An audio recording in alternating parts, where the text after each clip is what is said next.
Chapter 500. Msasi Martial Arts Arena. As the students participating in the advanced course had decent combat skills, they could easily catch up without any preparation. Therefore, Lu Cheng was assigned to one of the groups by Brooke without much trouble and was assigned to an exclusive training ground. There was a total of 9 people in the group. There were a total of 9 people in this group, including him. Most of them were young men with strong physiques and natural advantages. Only 3 of them did not belong to this group. One of them was the red-eyed girl, Athaway, who was more than 1.8 meters tall. From the way the other students were fearful of her, it could be seen that she was not weak and could be considered as a big sister figure. The other one was the middle-aged man with gray hair and sagging cheeks, Cole. Under normal circumstances, at his age, he should have chosen the fitness class. However, he trained crazily more than anyone else. His eyes were filled with ferocity, and every punch and kick seemed to be filled with all his strength. As for the third one, it was of course Lu Cheng himself. His muscles were moderate and his strength was hidden.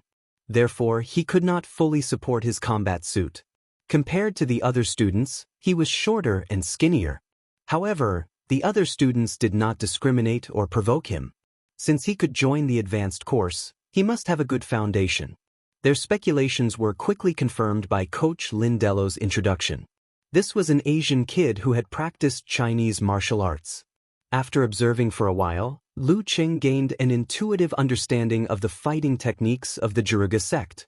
They used boxing as their core, mixed with jiu-jitsu and wrestling, and were very good at using the body and restricting the joints. However, this was all part of the basic content, and was not shown at all when it came to the integration of the body's spirituality and the ability to communicate with all living things.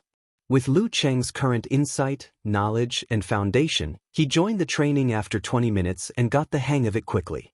It was as though he had been immersed in it for at least 5 years. Athaway and the other students were amazed and speechless. Only the middle-aged man Cole was not interested in anything else. He treated the void in front of him as his mortal enemy and kept on punching and kicking, making cracking sounds. Not bad. He is already at the level of a professional 9th pin. Why hasn't he become a combat apprentice? Lu Cheng glanced at him from the corner of his eyes. After more than an hour, Coach Lindello announced that the combat training had come to an end. Everyone entered the room at the side and began to awaken their spirituality. This was also the reason why the advanced course was worth $5,000 and why there were so many applicants. After entering the room, Athaway picked up the corresponding towel and wiped the sweat off her forehead. She glanced at the shy and introverted Asian boy Lu Cheng. He was calm and composed with barely any sweat on his forehead. It seemed like he was just warming up. How magical! She looked at the other students and started whispering to them, attributing everything to the mysterious Chinese martial arts. Actually, I was really just warming up. Lu Cheng could vaguely sense what they were thinking and said to himself in amusement. At this time, Coach Lindello closed the door, stood in the center, and said to the 9 students sitting around him. He looked at the 9 students in front of him and said to them, "The strength of the body is the key to strengthening the own spirit. However, it is also the cage that restricts us from awakening the own spirit. Therefore, we need to strengthen our body through hard training and let it fall into a state of fatigue to reduce the interference. Your current state is very suitable for the awakening training." He had said similar words many times in the past. However, as there was a new student joining them today, he had to say it again.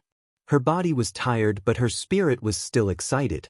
Athaway followed the breathing rhythm that Lindello taught her and slowly adjusted her breathing. She gradually felt a strange sense of calmness in her heart. At that moment, Lindello pressed the remote control and let the surrounding sound system play a sacred and melodious melody. He was guiding the students to become more relaxed. When she was extremely relaxed, Athaway felt like her spirit was floating. She seemed to have seen the spirituality that belonged to her. However, she was still unable to awaken it and communicate with it. Isn't this meditating? However, there is a subtle difference. It seems to have some application of self-hypnosis mixed in. Lu Cheng experienced the attempt to awaken the own spirit with great interest. His consciousness was above and looked down at his body.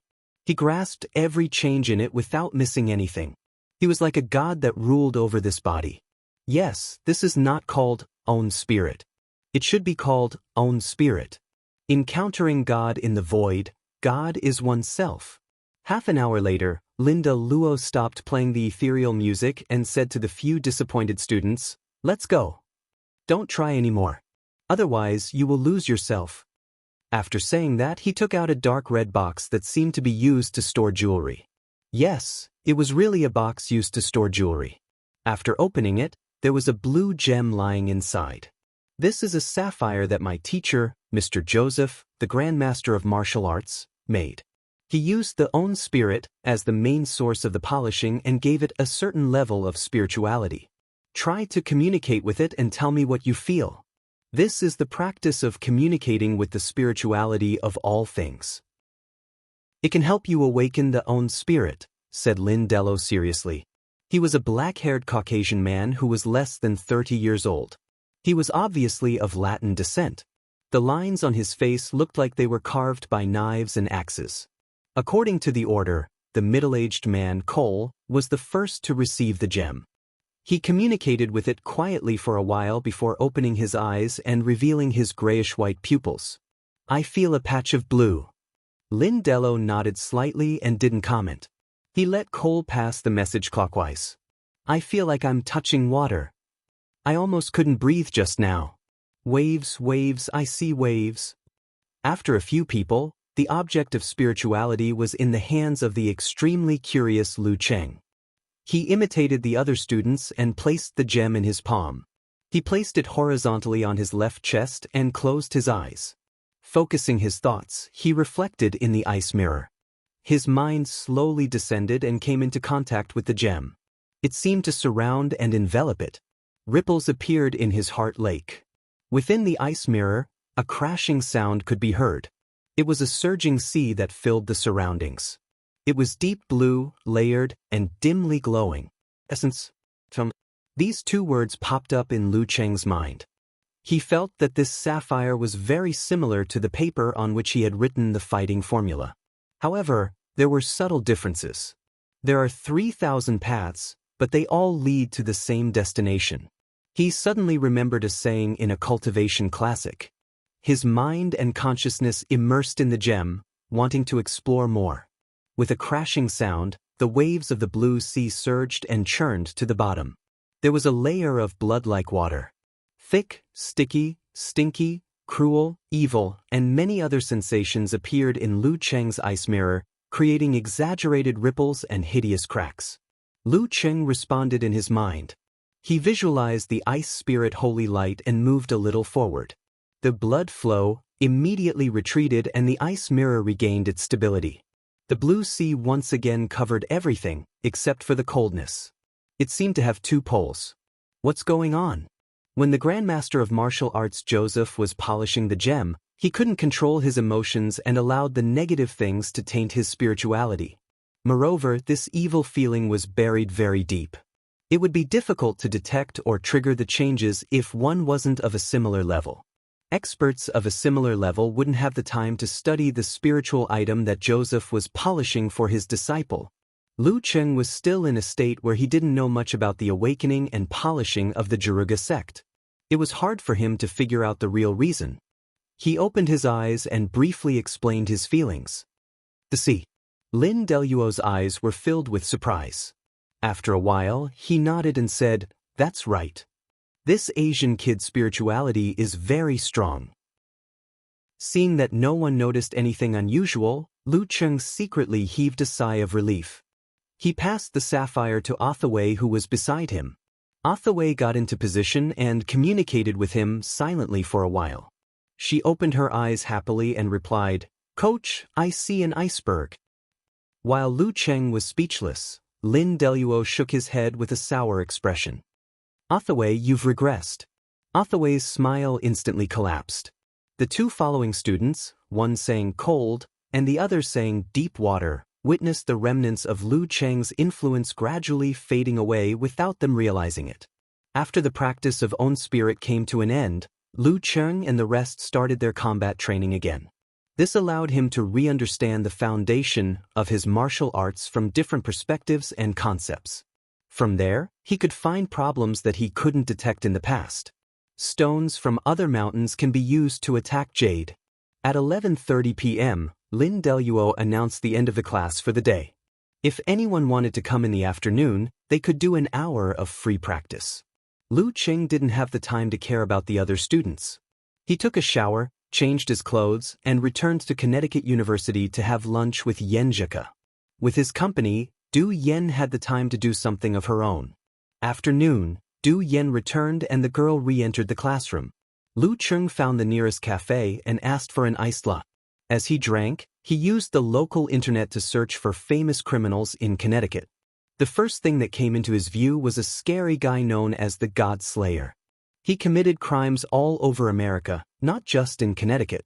He took pleasure in killing famous superheroes. Other than that, there was no pattern to his crimes. Until now, he hadn't been caught. This guy probably has the strength of a physical invulnerability expert, Lu Qing exclaimed. However, the God Slayer targeted powerful superheroes.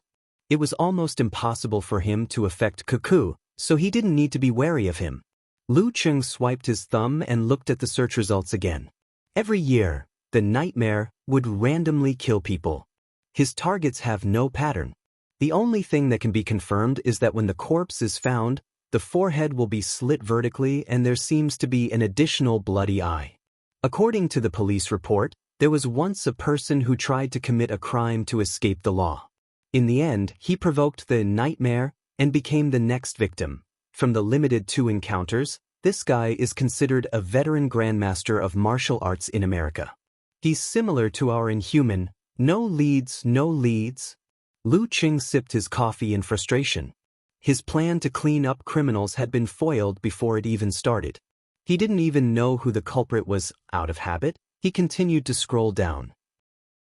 He saw that there were cases of 2 to 4 female high school students and below disappearing every year.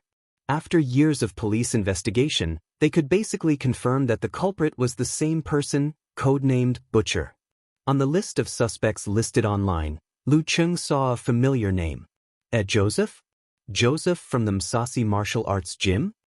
In an ordinary car on the street, Smith looked at the surveillance camera and asked his subordinates, "Can you find out what he's seen?"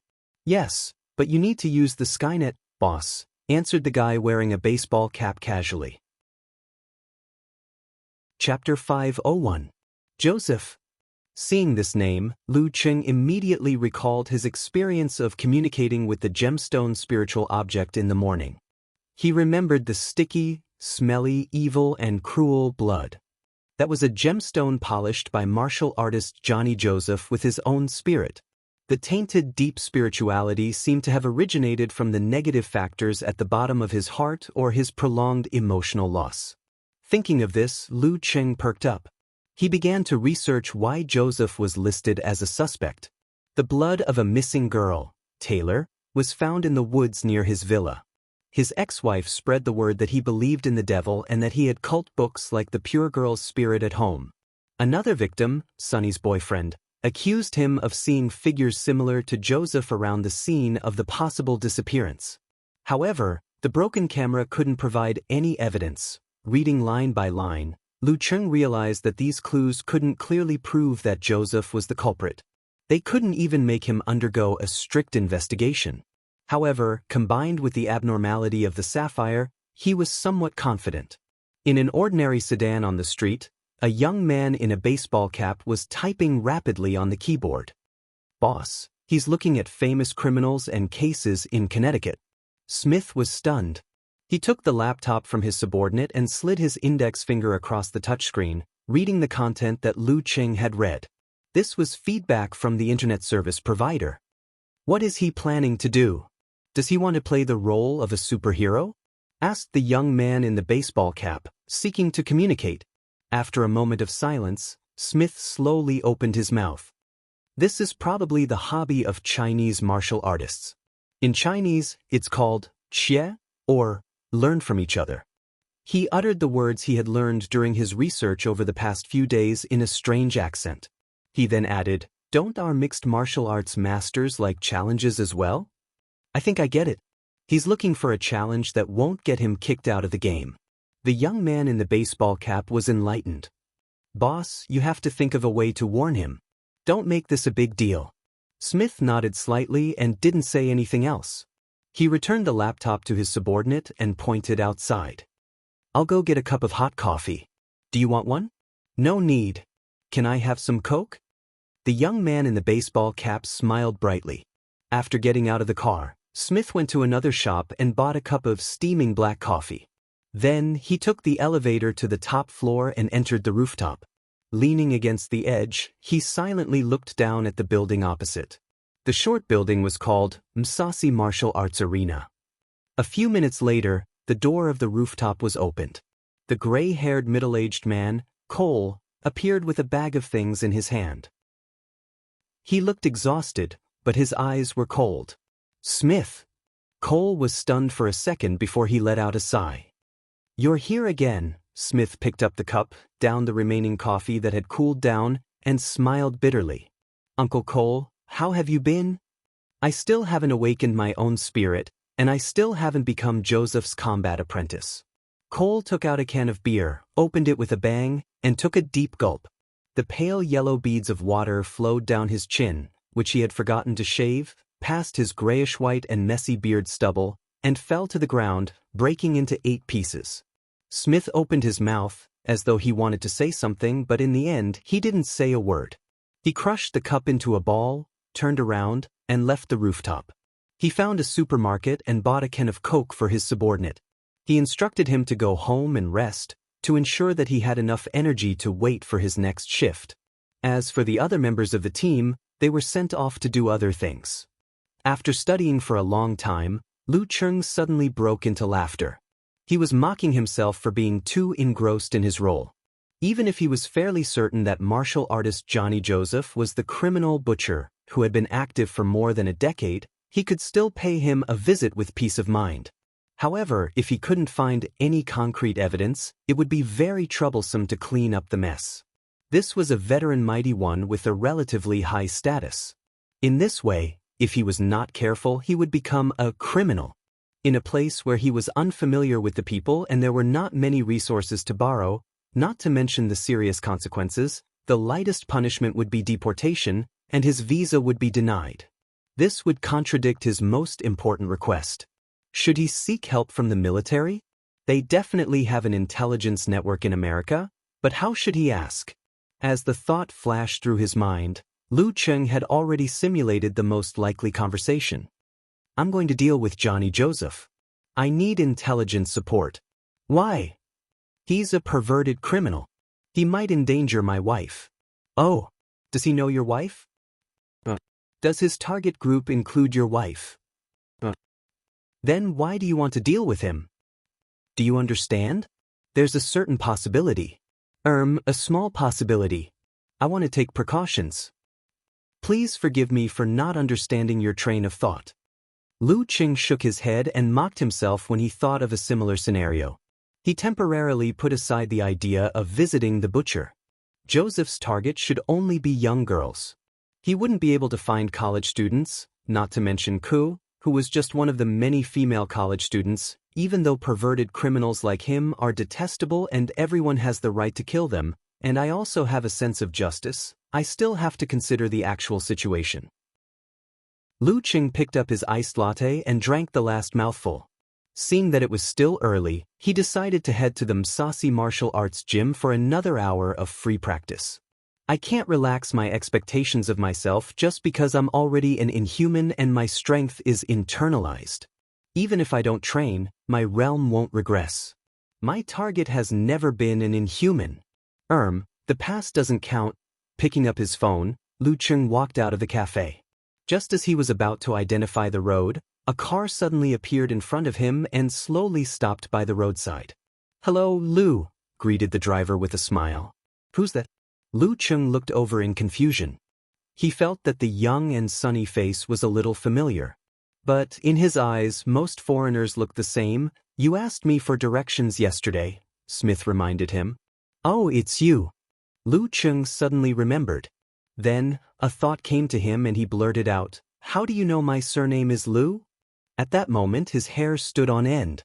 He was like a monster that was about to pounce. His natural aura made Smith shiver. He almost lost control of his body and abandoned the car to escape. Taking a deep breath, Smith maintained his smile. He took out his identification and introduced himself. "I'm Smith from the Department of Homeland Security. I'm in charge of monitoring your activities in Connecticut." His actions didn't violate the regulations. Such monitoring could be communicated with the target. Reminders and warnings were given first to let Chinese martial artists know that they were under the strict supervision of the state apparatus. This could effectively reduce the occurrence of violent incidents and nip the problem in the bud. However, follow-up monitoring wouldn't be reduced because of this. They would detect and prevent unforeseen events at the first instance. This was actually the most common method used by many experienced agents when they received similar missions. However, Smith was a greenhorn and had a bit of aggressiveness. Hence, he chose to monitor in secret. Lu Qing was stunned for a second. From the corner of his eye, he saw his image playing on the screen of the computer in the passenger seat. He was convinced. "Can I verify your identification number?" Just as he finished speaking, he saw the corner of Smith's mouth twitch. It was as if he heard the other party shouting about the trust between people. "Sure." Smith maintained his expression and answered in a deep voice. Lu Qing searched for a way to verify. After confirming, he nodded and asked, "Mr. Smith, why are you looking for me?" He had long heard and could reasonably deduce that martial artists of his level would be monitored when they entered the United States. That was why he was so cautious about his words and actions. He didn't randomly challenge others to learn from. Now that he had met the head of the Secret Service in charge of monitoring him, he finally felt relieved. "Lou, let's talk in the car." Smith picked up the computer and pointed at the passenger seat. Lu Qing was bold and had a clear conscience. He immediately pulled open the car door, sat in, and fastened his seatbelt. Smith was dumbfounded by this small action. It was like a magical fantasy. Why would a monster like this need a seatbelt? He calmed himself down, started the car, and drove to another street. After a moment of thought, he said, "Lou, you're investigating famous criminals in Connecticut. You want to spar with them? So that's why he's here to warn me?" Lu Qing seemed to come to a realization. He chuckled. "It's just a casual investigation. I've always been law-abiding." As though he didn't hear his explanation, Smith continued. "Actually, we still have some evidence on Joseph, more than what has been revealed. However, we can't form a complete chain of evidence. He's also a veteran martial artist with status and connections. He's on good terms with many senators and lawyers. We can't apply for a search warrant. Sunny is a very intelligent girl. According to the Jiruga sect, her father once heard the remnants of her cries and screams around Joseph's villa. He believed that there must be a criminal case and evidence buried there. As long as we could enter and search, we would definitely be able to find clues and arrest Joseph. But no one listens to us. It's been 5 years since a superhero tried to infiltrate Joseph's villa, but he was discovered and sent to prison. In recent years, whenever Joseph goes out, he'll get his students to guard the villa. He's also installed a high-tech surveillance and alarm system. Superheroes and detectives rarely interfere. Lu Qing fell into deep thought. He nodded slowly. "You want me to visit Joseph, challenge him, defeat him, and give you a chance to search for evidence?" "You can say that," Smith replied in a deep voice. "But what if you fall out with him? What if you don't admit to it? And what does this have to do with Homeland Security?" Lu Qing wouldn't trust a stranger's words so easily. Everything would be fine if they could find evidence. But what if they couldn't? The other party could simply be using him and wouldn't help to eliminate any future problems. Smith tilted his head and looked at Lu Qing. His deep-set eyes were filled with sorrow and pain. "I'll take care of the alarm system here. If we can't find any evidence, as long as you disguise yourself well and don't let Joseph get hurt too badly, this will just be an ordinary attack case involving a superhero that we can't find any suspects. I can cover it up." At this point, he took a deep breath and said, When you were searching for information, you should have seen the photo of the victim, Sunny, and her boyfriend. You should have seen him being interviewed. Lu Cheng's memories lit up. The photo of the blonde girl's boyfriend flashed across his mind. Gradually, they overlapped with the head of the Secret Service before him. Judging from the time, Smith must have joined the national apparatus because of this matter. Lu Cheng's wariness was mostly gone. He began to believe Smith's words. Retracting his gaze, Smith looked ahead. I know this is a difficult choice for you. Joseph is also a dangerous monster. You might not be able to win against him. Besides, you can only defeat him and not kill him. Before he could finish his sentence, he saw Lu Cheng light up his phone from the corner of his eye. He calmly buried his head and focused on watching a video. It was a compilation of Joseph's battles from the past year. Chapter 502. Smith shut his mouth and focused on the road ahead. He let the car turn onto another road in the quiet atmosphere. It took many twists and turns, going back and forth, and circling around Kingstown University again and again. After a long while, Lu Cheng exited the video interface and opened the app. He replied to Yenjika's complaint about the professor, unhurried as usual. What's your answer? Smith asked expectantly and nervously. His voice was a little hoarse. Lu Cheng glanced at him casually and didn't answer. He sent a message to Yenjika first. Do you want me to be the bane of evil? What's the situation? Yenjika replied with an emoji of a confused and adorable mythical beast. An agent from the Department of Homeland Security is looking for me for a favor. Coincidentally, it's in line with my plans. The situation is too complicated, so I'll tell you about it after dinner. It's not dangerous. The worst-case scenario is that you have to find me a good lawyer so that it won't affect my future visa. Lu Cheng replied with a smile.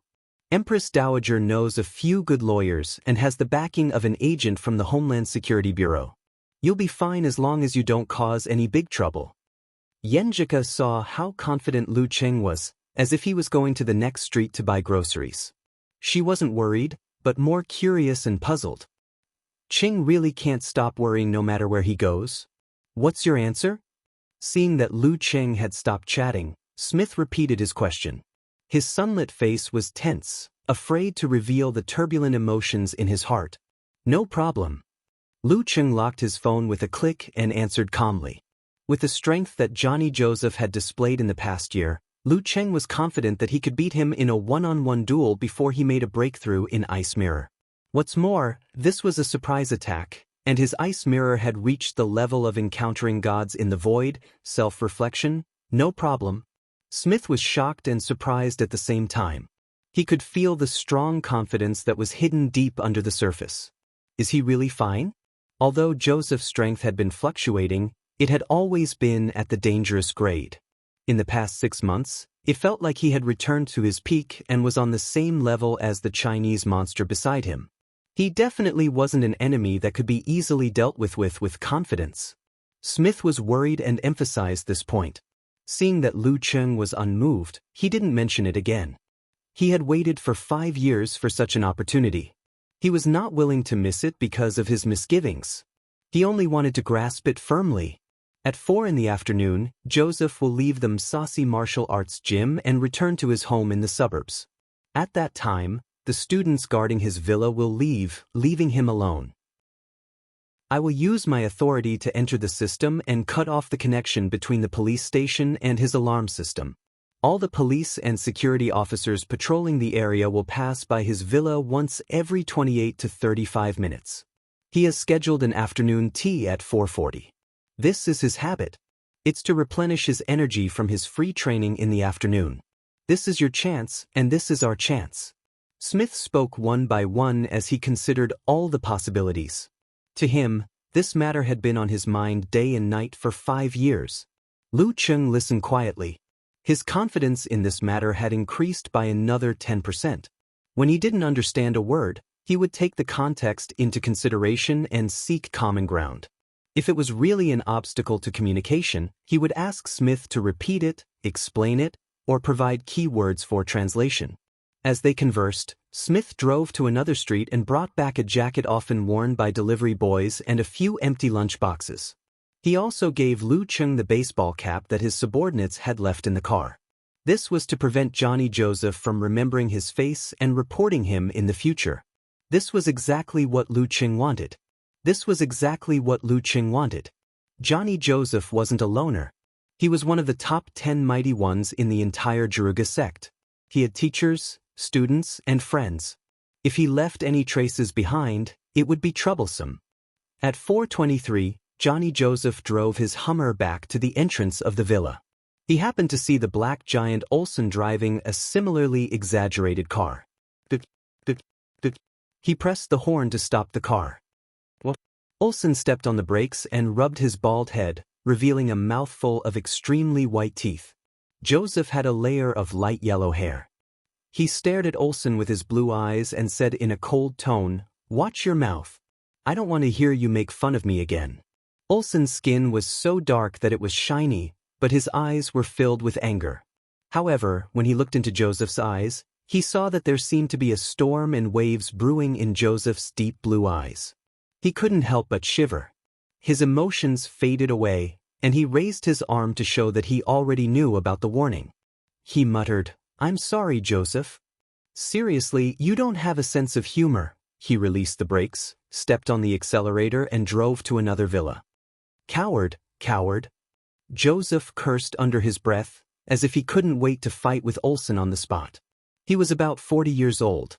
He was a Caucasian brawny man who was more than 1.9 meters tall. The muscles on his arms and chest were well-defined and exceptionally eye-catching. "You can get ready now." Watching this scene from afar, Smith said with a trembling voice.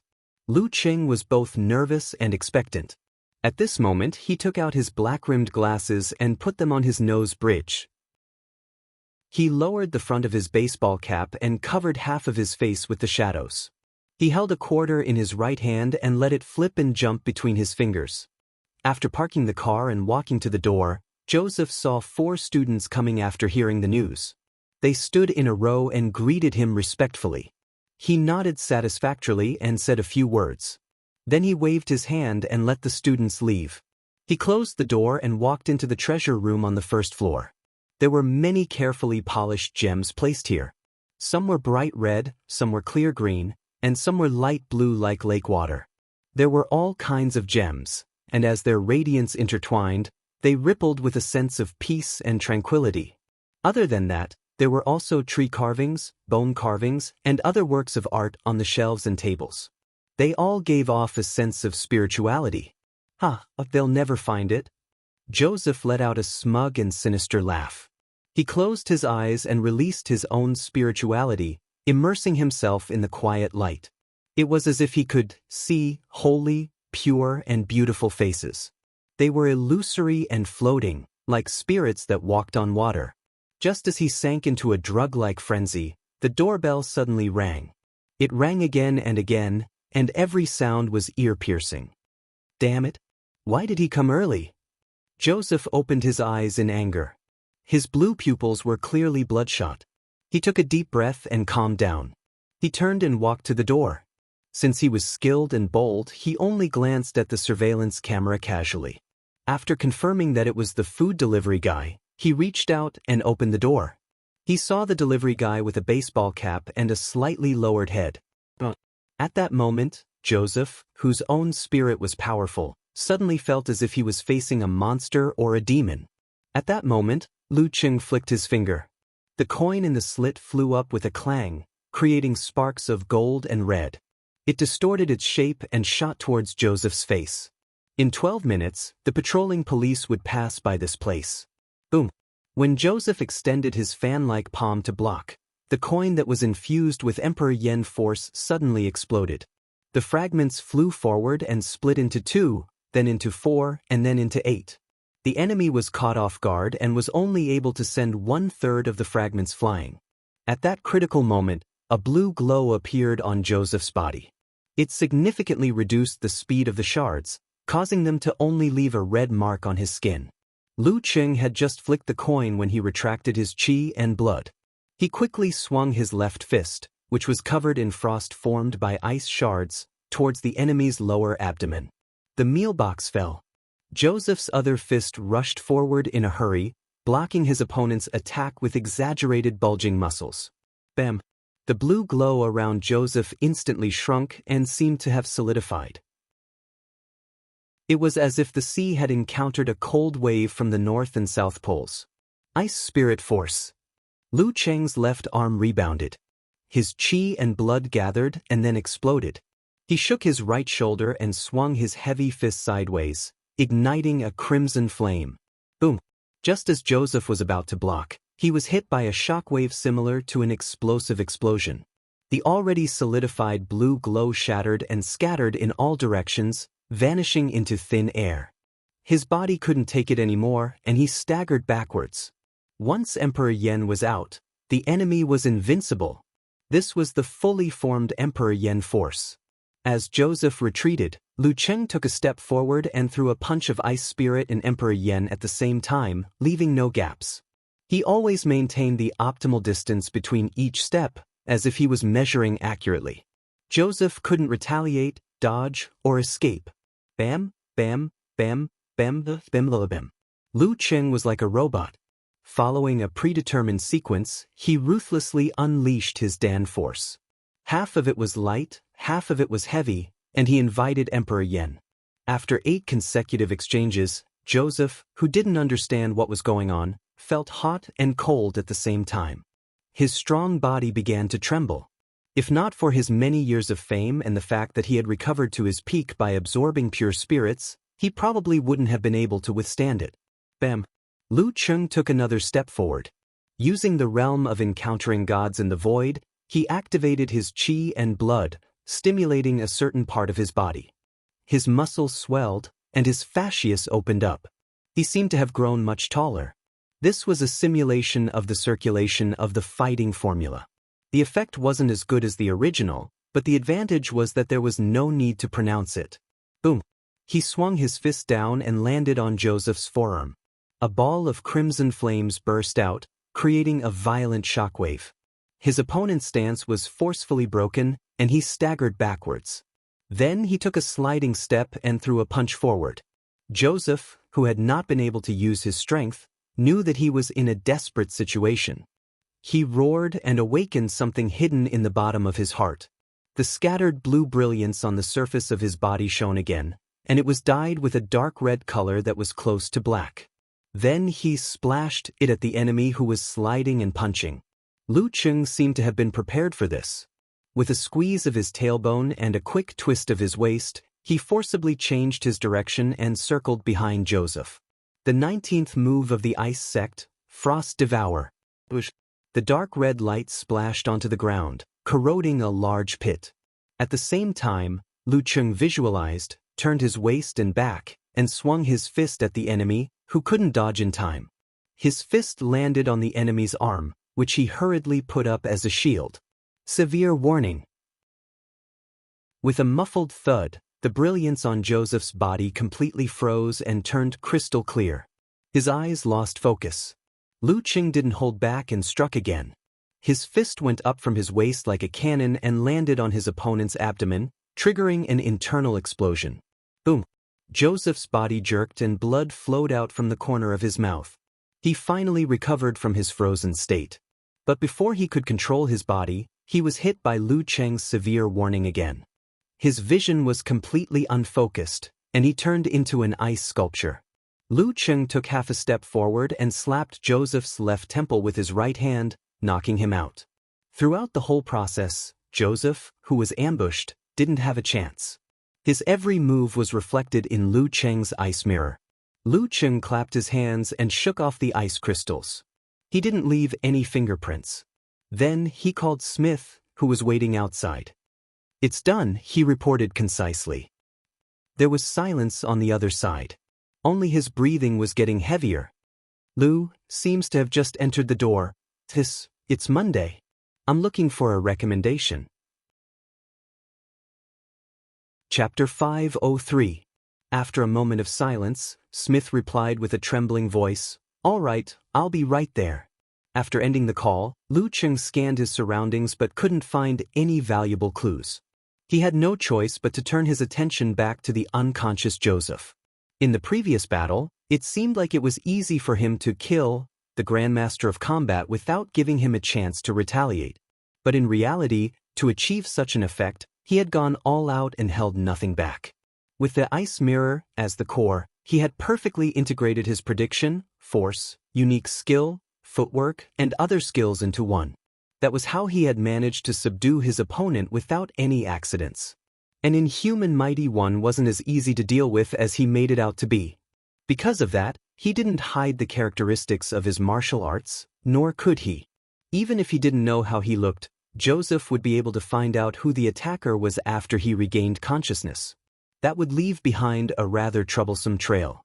When he first thought about the Connecticut criminal cleanup plan, he was thinking that he could easily disguise the characteristics of his martial arts and mix in the techniques of the Jaruga sect. However, if he were to face a stronger enemy, once he was sure that he was guilty, it wasn't as if he couldn't be ruthless. It wasn't uncommon for people to have their brains damaged during a battle. Anyway, the American government would probably like such results. According to his master, their man-made weapons project urgently required grandmasters of combat who had been thoroughly brainwashed. But considering that he wasn't familiar with this place, he didn't have any information or clues. Rashly determining who was guilty and who deserved to die wasn't in line with his beliefs. Moreover, it could easily leave behind other influences. So, he gave up on the sudden plan. It was as though he was playing a YY game. Who knew he would run into Smith? As agents, they should have more ways to deal with such situations. If it really doesn't work out, I'll do it myself. Step by step. As Lu Cheng's thoughts raced, Smith had already parked the car. He maintained interference with the alarm system, walked into the villa, picked up the dropped lunchbox, and closed the door. His gaze swept past Lu Cheng, whose face was covered by his glasses, and landed on the unconscious Joseph on the ground. His facial muscles suddenly twitched, and veins appeared in his eyes. It was as though he couldn't wait to pounce on him and chew on his enemy's flesh. It's too fast. Sonny's father hasn't arrived yet. Let me do a preliminary search first. Smith was also an agent who had undergone years of training and evolved superpowers. He quickly calmed down. Lu Cheng nodded slightly and said in a low voice, "If you can't find any clues, I can help." With his perception abilities after breaking through the ice mirror, he might be able to see more than an experienced person and discover subtle clues. Through his communication with the gem Fae and other evidence, he was almost certain that Joseph was the murderer. He was the butcher who was the main source of the Connecticut girl's nightmares. That was why he was so certain. There were many superhumans and psychics in the United States. If there was any other evidence, the case would have been solved long ago. In other words, Joseph's villa was the key to the case. Smith believed that he could find something here, and so did Lu Cheng. Okay, you can deal with the scene first. Smith took out the device and began to search from the first floor. He opened the door of the treasure room and cast most of his eyes on the shiny bone sculpture. However, due to the process of identification, he could not make a direct judgment. He could only knock on it to check and scrape off the debris. Lu Cheng, on the other hand, used pure fire force and ice force to give Joseph a few hits, destroying the remaining symptoms of Emperor Yen force and ice spirit force. He also cleaned up the traces of the battle in the living room to ensure that he did not miss any clues that belonged to him. After a few minutes, when Smith was feeling a little impatient because he could not find any evidence, the doorbell rang. Lu Cheng narrowed his eyes. His hair stood on end as he prepared himself for action. Smith came out of the treasure room and waved his hand. "It's Sonny's father. We have to hurry. The delivery guy will be here in 10 minutes. As he spoke, he walked to the door and took a look at the surveillance camera. He unsealed the door and let in a middle-aged man with gray hair and sagging cheeks. Lu Cheng was stunned. He muttered to himself, "Isn't this the same Cole who followed Joseph's student, Lindello, to practice the Jaruga technique?" In the morning, I was still surprised that he did not become a combat apprentice despite being a professional ninth pin fighter. He seemed to have to awaken his own spirit before he could make the promotion. From the looks of it, he has other plans. As soon as Cole stepped in, his eyes were attracted to Joseph on the floor. His tightly shut mouth made the sound of grinding teeth. The flesh on his sagging cheeks trembled. His gaze was filled with hatred, violence, and madness. It was as though he could melt and penetrate the body of his enemy. "Uncle Cole, hurry up," reminded Smith. Cole panted heavily. He forcibly retracted his gaze and began to scan his surroundings. He did not recognize Lu Cheng. He only nodded gratefully at the superhero, who was wearing a baseball cap and black-framed glasses. He could not see his face clearly. "He's Sonny's father?" Lu Cheng asked in a low voice while Cole was looking elsewhere with a sorrowful expression. He believed that with Smith's monitoring of him, he should know that he was in the same class as Cole. "Yes. Uncle Cole wants to become Joseph's student so he can guard this place," answered Smith with a gloomy and pained expression. "Isn't he afraid of being discovered?" asked Lu Cheng, puzzled. For a devil who has killed at least 40 innocent girls, how can he remember their many relatives? "Uncle Cole divorced Sonny's mother a long time ago. He only comes to visit her a few times a year," said Smith after a moment of silence. "He regrets his choice back then." While the two of them were talking, Cole seemed to have been summoned by something and heard a voice. A layer of mist appeared in his gray eyes. He turned around and walked towards the treasure room. He stared at the crimson gem and muttered to himself, "What a pity." "Sonny, is that you? Sonny, is that you?" He extended his right hand and touched the surface of the gemstone with trembling hands. Suddenly, the gemstone lit up as though it had been illuminated by a strong light. Patches of crimson jumped out from the gemstone and caressed Cole's cheeks. "Sonny, Sonny," Cole shouted in a low voice. The fog in his eyes condensed into droplets of water that slid down his rough face and grayish-white beard stubble. The surrounding gemstones and sculptures were affected by this as they shimmered with spiritual light, enveloping the treasure room in a sorrowful and gloomy atmosphere. "Sonny." Smith rushed in with large strides and kept muttering softly. He vaguely felt the warmth that the blonde girl had once given him, as though it was yesterday. He believed that he had found a clue. Stimulated by the spirituality, the unconscious Joseph's eyes moved as he slowly woke up. He heard "Sonny" again and felt the signs of the spiritual object's radiance going out of control. "I've been discovered," he said wistfully. But Smith turned around abruptly and rushed to Joseph's side. He shouted, "Why did you kill Sonny?" "Sonny?" Joseph clearly didn't remember who Sonny was. Perhaps he never knew the names of those innocent girls. After a short pause, he smiled without any hint of remorse. "Because they are pure and holy spirits." Cole held the bright red gem in his hand, and his pupils reflected a crimson color.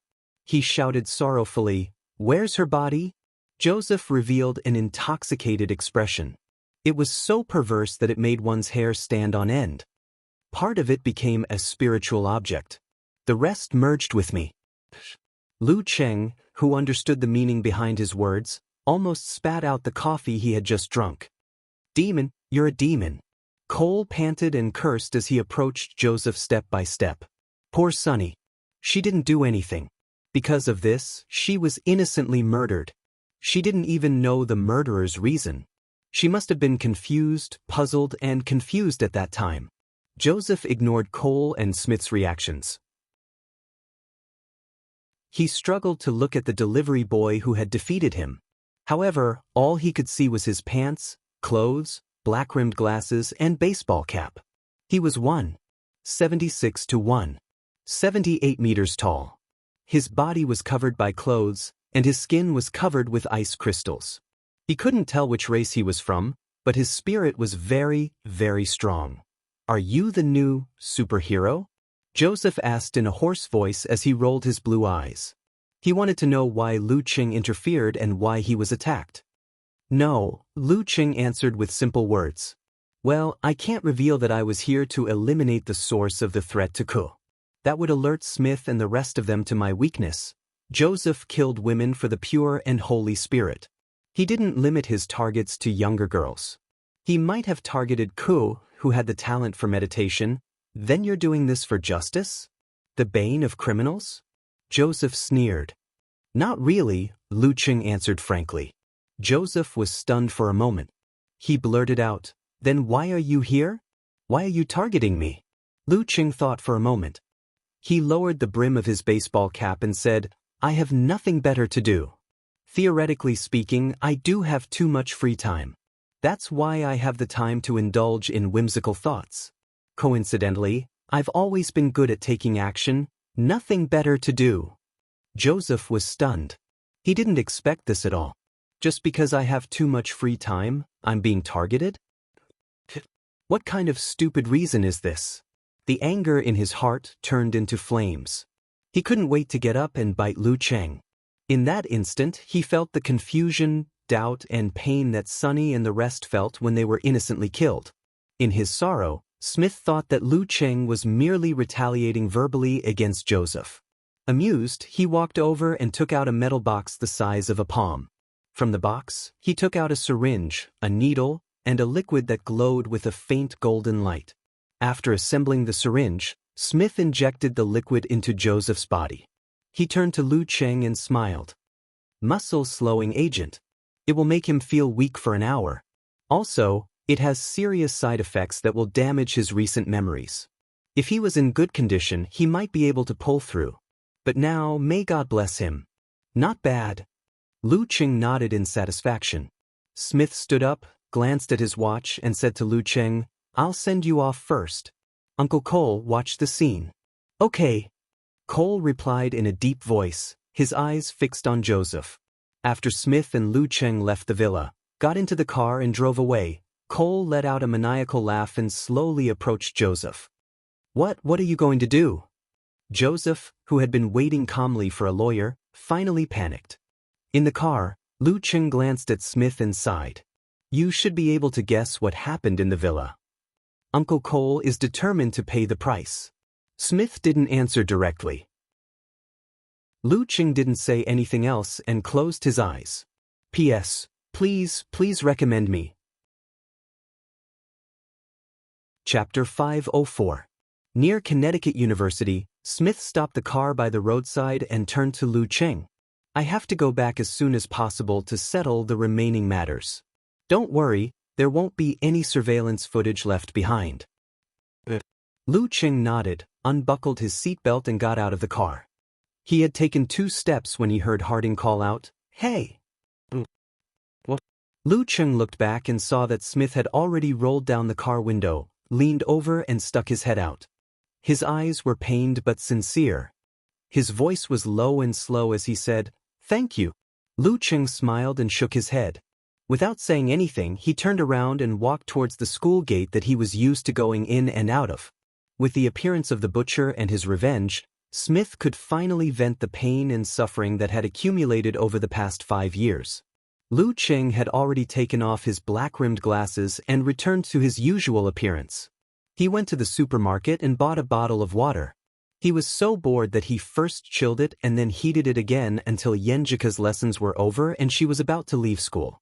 Throughout this process, he wasn't as bored as he appeared to be. He had been seriously summarizing his experience in the battle with Joseph.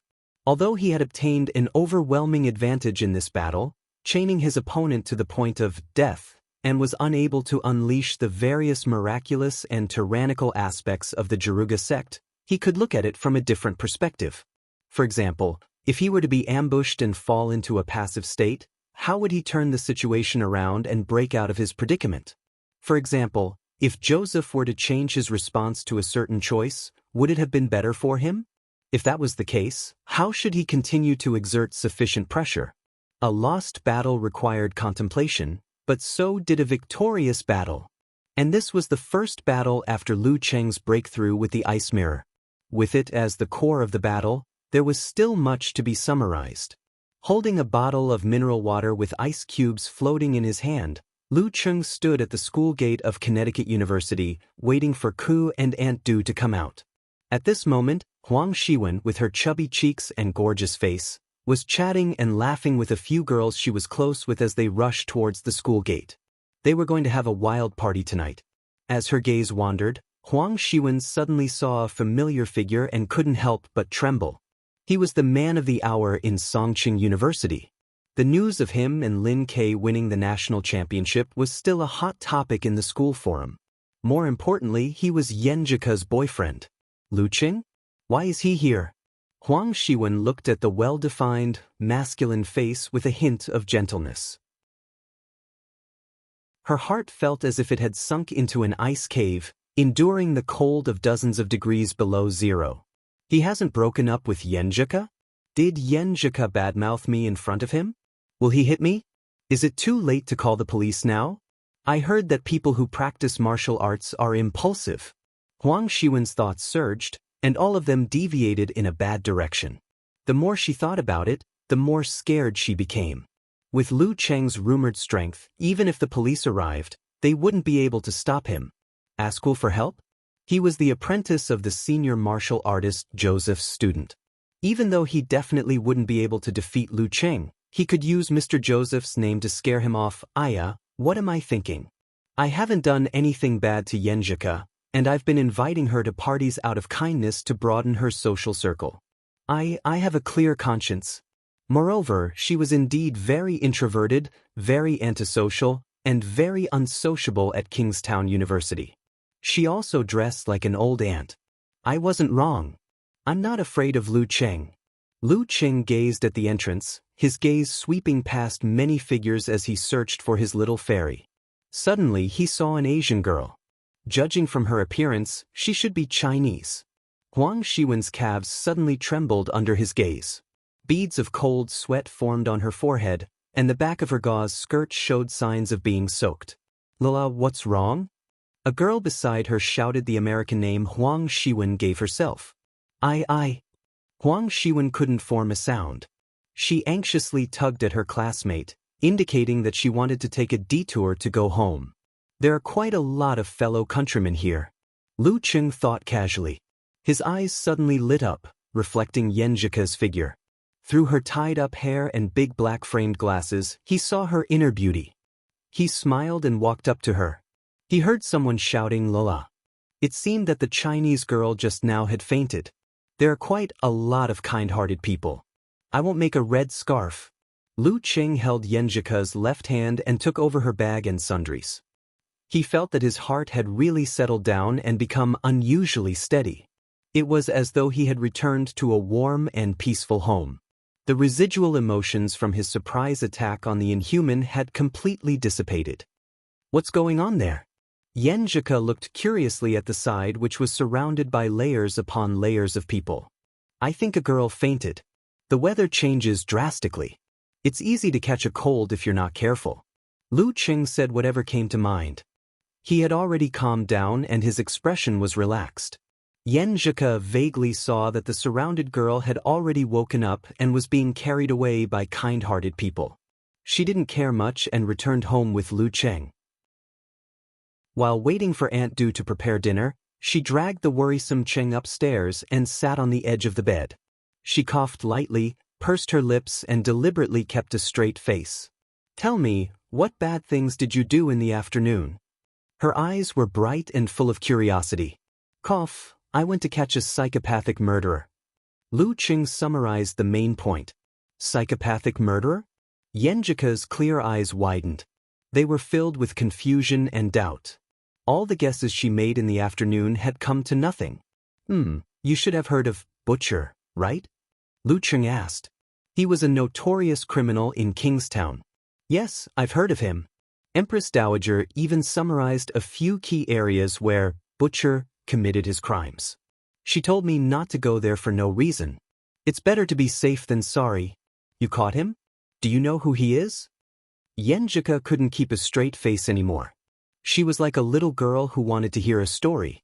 Lu Cheng walked to the girl's side and sat down. He nodded and said, It's Joseph, a senior martial artist from the Jiruga sect. Didn't I sign up for the advanced course?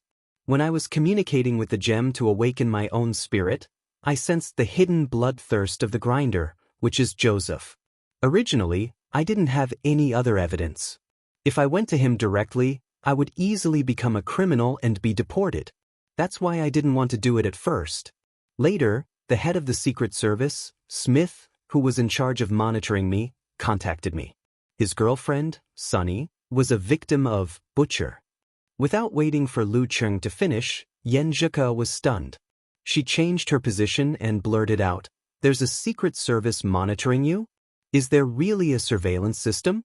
"That's right, we'll also monitor when experts from other countries enter the country.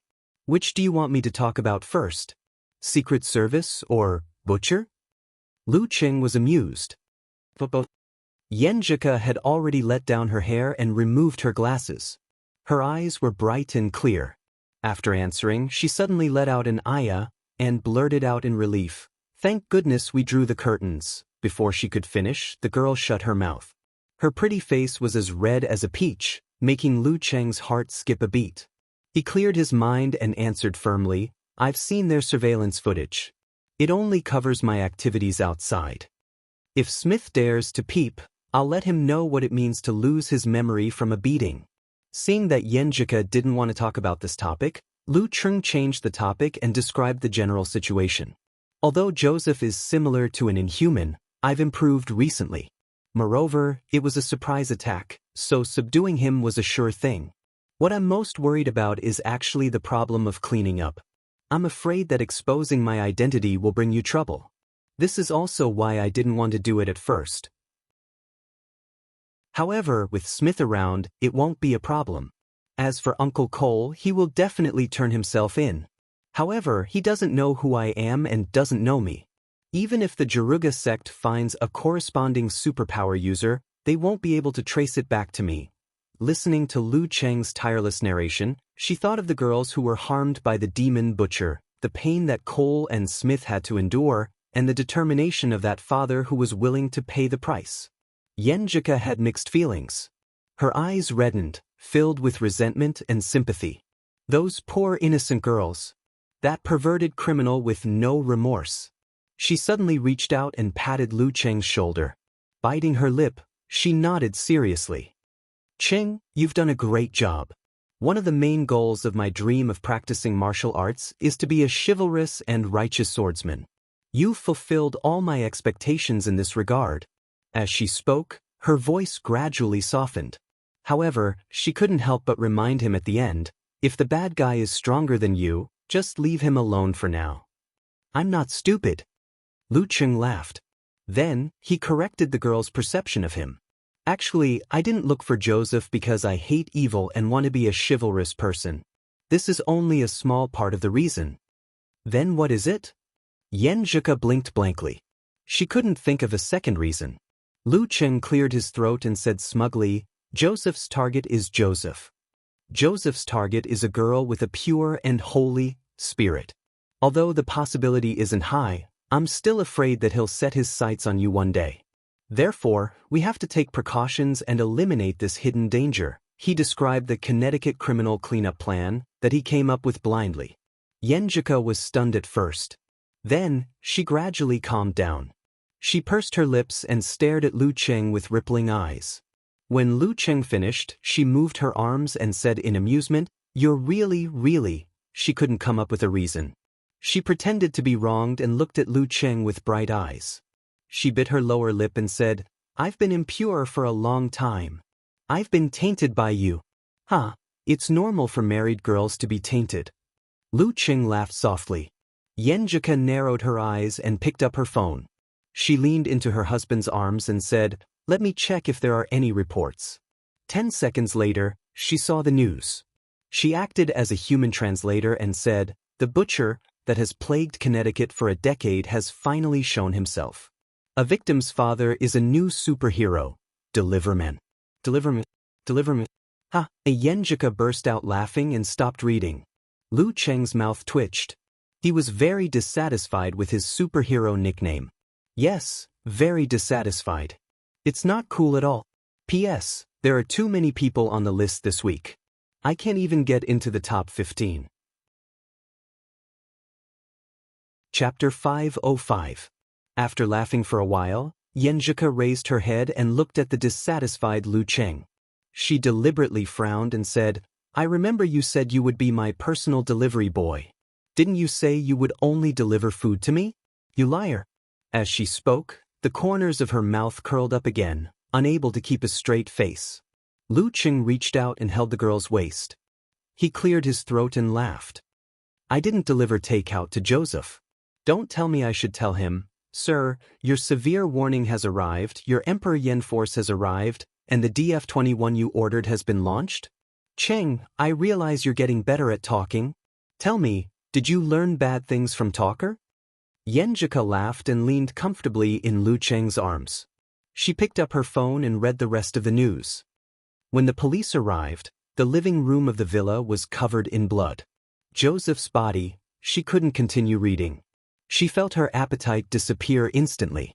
Lu Cheng lowered his head and saw the few lines of words with his strong eyesight. Cole vented his pain and hatred to his heart's content. He drained Joseph's blood and dismembered his body. He even tried to chop it up and burn it, destroying everything beyond recognition. Lu Cheng sighed and clicked his tongue as he watched. At the same time, he was even more certain of the subsequent developments. If that was the case, the coroner probably wouldn't be able to discover that Joseph had been frozen. Pure explosions and flames were mostly controlled by experts. Cole also completely destroyed the villa's surveillance system. The experts couldn't recover the damage. Yenjika skipped the first part of the news and translated the following description. Cole truthfully confessed his crimes, but didn't mention the Deliverman. Even if the relevant personnel used superpowers to induce him, they couldn't find anything. We can make an outline of the Deliverman. He's good at computers and is a very good hacker. He can hack into the police system and cut off the connection between the alarm system and the police station. He's very good at fighting and is stronger than the veteran martial artist Joseph. He has the superpower to create explosions. He likes to dress up as a delivery boy. After reading, Yenjika pursed her lips and looked at Lu Cheng. She nodded, seriously, and said, based on what they listed, even your wife wouldn't recognize you. They're thinking too much?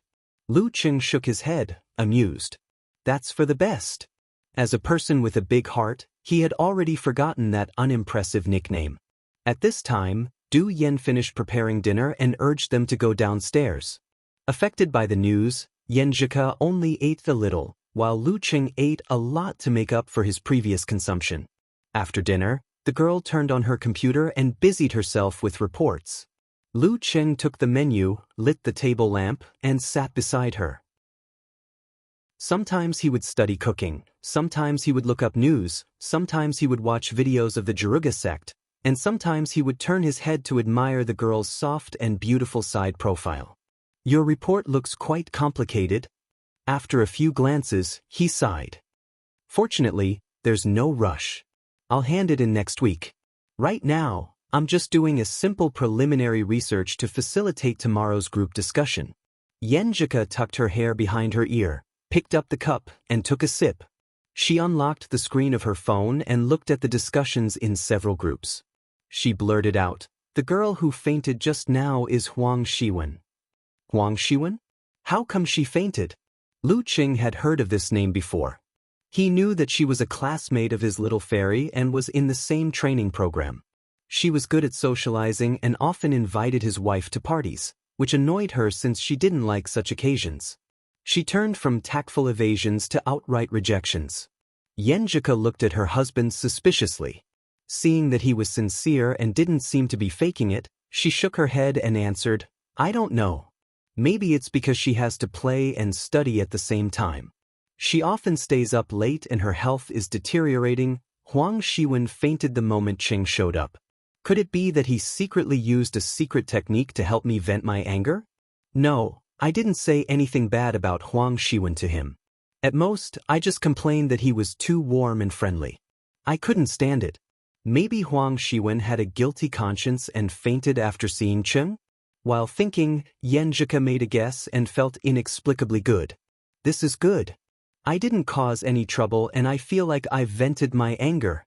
Because there weren't many tasks, she was quite relaxed. From time to time, she would chat with Lu Cheng and chat about other topics. When Lu Cheng saw interesting news or videos, he would also share them with her for fun. This kind of learning scene was very warm and comfortable. The only problem was that the efficiency was too low. Yenjika didn't finish collecting the simple information until it was close to 9 o'clock. It's all your fault. She looked at the time and kicked Lu Cheng lightly with her slipper-clad foot. You made me lose focus. Is this called a fatale? Lu Cheng laughed and made fun of himself. After flirting for a while, Yenjika suddenly heard her stomach growling. She looked up and said in an aggrieved tone, Cheng, I'm hungry. As the exclusive delivery boy, it's time for you to show off. I didn't eat much for dinner because of that news. I promised to complete the task. Lu Cheng took out his phone and searched for a nearby 24-hour restaurant. There weren't many restaurants in Connecticut. Only a few were open after 9 o'clock. Seeing that he was searching carefully, Yenjika's dimples appeared. She suggested excitedly, Do you want me to go with you? I haven't eaten supper since I came here. Okay, I'll drive. You have a driver's license here? Lu Cheng blurted out in surprise. Of course, it's not hard to get a driver's license here. I followed Aunt Du in August and passed the test. Awesome, right? Yenjika raised her chin proudly. I admire you the most. Lu Cheng praised exaggeratedly. While they were in high spirits, the couple took the keys and drove out. They went straight to a 24-hour restaurant that Yenjika had heard about for a long time. It was famous for its local specialty pies. The night was hazy and the wind was blowing. It was quiet all around. The north of Connecticut was not as lively as the big cities. As the car sped up, Lu Cheng had to remind Ku to stay steady and not step on the accelerator. After a while, a figure appeared at the intersection in front of them. He was wearing a black cloak and was dressed strangely. He was waving his arms to stop the car. What's going on? With her husband beside her, Yenjika was very brave. She stopped the car after muttering a few words and looked over in confusion. The cloaked man opened his mouth and spat out a string of words with some slang. Lu Cheng was stunned. He only understood that the cloaked man was trying to say that there was danger ahead. When he communicated with Smith, he knew that Lu Cheng was an outsider, so he would slow down and reduce his slang and non-standard grammar. What did he say? Lu Cheng asked in a low voice. He said that the Black Forest area ahead is the slums. The security there is very bad. Robberies are common. Try not to go there during the day. It's more dangerous at night. He suggested that we take a detour. Yenjika translated dutifully and expressed her opinion. Although the surveillance network in America is very mature, due to various reasons, it's only limited to certain streets.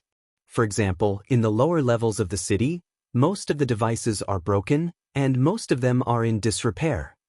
After pausing for a second, she glanced at Lu Cheng and whispered, I have the superhero, the delivery man, to protect me. I'm not afraid of bad security. After that, the couple looked at each other and smiled. They waved at the cloaked man outside. Thank you. Then, Yenjika turned on the turn signal and drove to another road.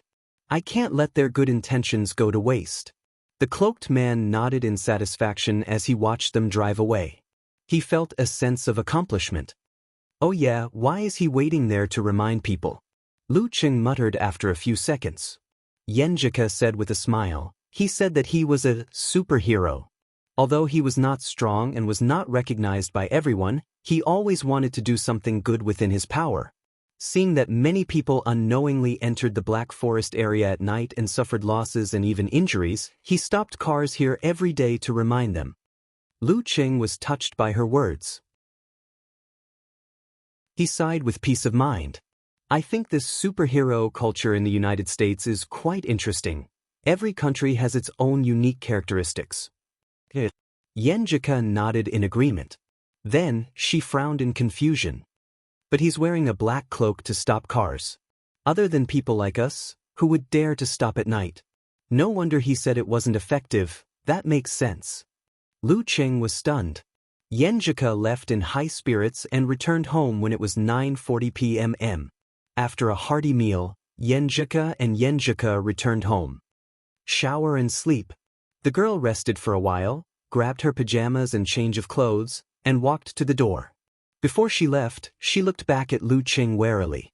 Seeing that he didn't intend to follow her, she walked into the bathroom. Seriously, Am I that perverted? Lu Cheng laughed and shook his head. After a while, the sound of running water stopped. Yenjika came back with a towel wrapped around her head. Her nightdress tonight was slightly different from usual. It was a spaghetti strap style, revealing her delicate collarbones, beautiful shoulders, and fair skin. Lu Cheng was stunned when he saw it. I always wear this. I was too embarrassed to wear it in front of you before. Humph, you said that I'm a married girl. What's there to be afraid of? Yenjika forced herself to explain. Her cheeks were flushed because she had just taken a bath. It looks good. Lu Cheng didn't answer her question. He walked over and volunteered, I'll help you dry your hair. Yenjika sat down, took off the wet towel, and let Lu Cheng dry her hair. Smelling the fragrance and lowering his head, he saw the breathtaking beauty. Droplets of water slid down her slender white neck and stopped at her delicate collarbone. Lu Cheng couldn't hold himself back no matter how hard he tried. When her hair was only half dry, he kissed her. The girl moaned and softened in his arms. The room was full of romantic scenes. Going to bed on time became an extravagant hope. After a while, Lu Cheng lay down with satisfaction and hugged Yenjika's trembling body. Applying what I've learned is pretty good, he thought with a smile. Yenjika paused for a few seconds, gritted her teeth, and wrote 3 words on Lu Cheng's chest. Big, pervert. With Lu Cheng's control of his body, he could easily recognize it. He read it out with a smile. Yenjika rolled her eyes at him and started writing again. Big hooligan. Lu Cheng read it out proudly. Yenjika pursed her lips and moved her fingers again to write. Big idiot. Big idiot. Big hero, huh? Lu Cheng read them one by one and turned his head to look at the girl. He found that Yenjika had already turned her head and looked to the side. In a dark corner of the street, Smith, who was on night shift, received a call from his superior. Any unusual movements from the target? Did he leave the surveillance? Asked the other side in a deep voice. Joseph was defeated by a new superhero. Every dangerous person in Connecticut was a suspect and had to be questioned. Smith answered without blushing or panting, no, he's very obedient. Very good. The superior didn't say anything else because he didn't think that Lu was suspicious. According to the available information, this dangerous person was no different from Joseph. The next morning, Lu Cheng continued his training. After everything was done, he sent the girl to school and jogged to the Musashi martial arts gym. He planned to participate in the class as if nothing had happened. $5,000 can't be wasted. I'll go to the Dragon Punch dojo in the afternoon to see the legendary Zhu something. Chapter 506. On a Wednesday morning, the wind in Connecticut was mild and pleasant. Lu Cheng jogged through the streets, occasionally looking up at the web-like surveillance cameras. He knew that Smith and the other agents were monitoring him. However, he could detect the devices and whether the cameras were aimed at him, but he couldn't determine whether they were aimed at him or not. It was even more impossible for him to detect where Smith and the rest were hiding. This was the difference between martial arts and modern technology. Nothing in this world is omnipotent. Too bad I wanted to knock on their car window and say hello to give them a scare.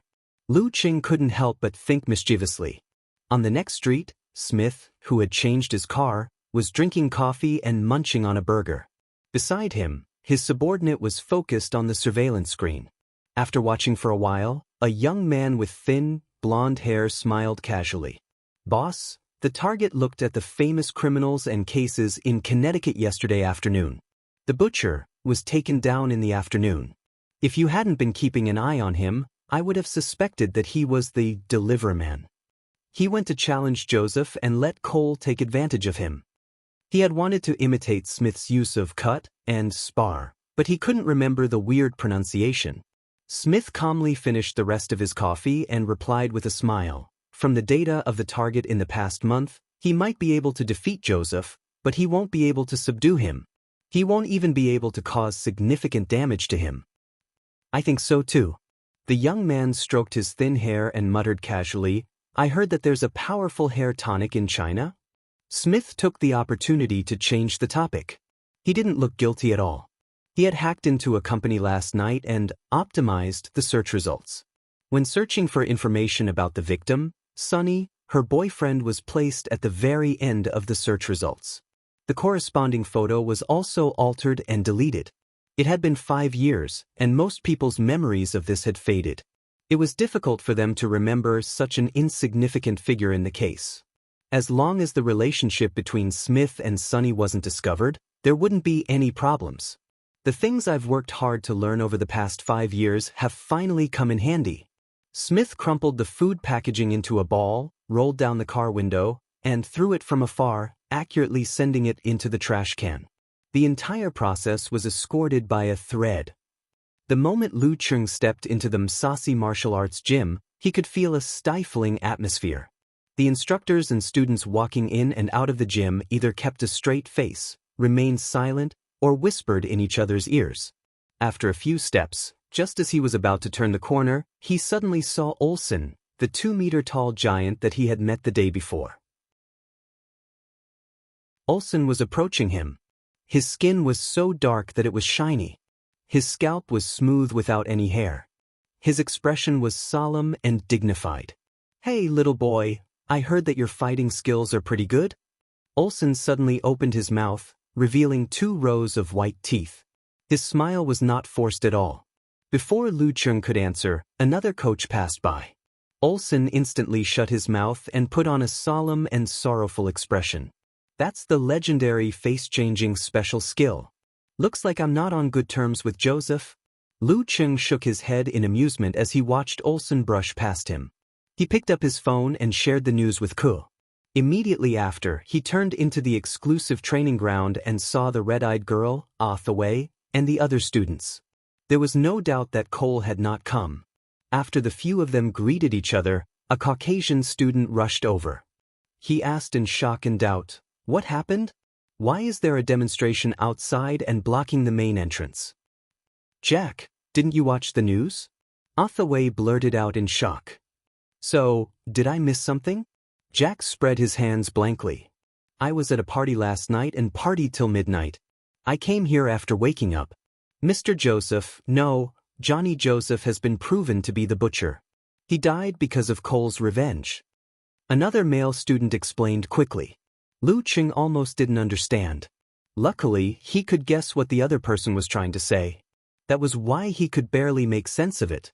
Jack's mouth was wide open. After a while, he scratched his head and said, "Are you kidding me? How could Mr. Joseph be the butcher? Even if he was Cole, 10 Coles wouldn't be able to kill him. That's because there's a new superhero, the Deliverman, helping him," Hathaway answered with fear and respect. Who would have thought that the usually dignified and powerful martial artist Joseph was actually the devil hiding around us? Luckily, we didn't have much contact with him. Luckily, the Deliverman upheld justice and exposed the butcher's mask. "Really?" Jack took out his phone and browsed the news. After a few minutes, he exclaimed and burst out with a series of words. Lu Cheng was stunned. "Oh my God! Is this real? So cool." After expressing his emotions intensely, Jack pointed outside and said, "So, that's a protest against Joseph?" "No, they're calling for a boycott of the Jiruga sect. It's organized by the mission. They say that all things have spirit is the path of the devil and will make people degenerate like Joseph." Hathaway said worriedly. She was worried that the Msasi martial arts arena would be affected. "We're not the weird guys from the Kagri sect. Our focus is on fighting." The Jiruga sect is covered in dirty water. They can't even take care of themselves. "I'm relieved." Lu Cheng smiled as he listened.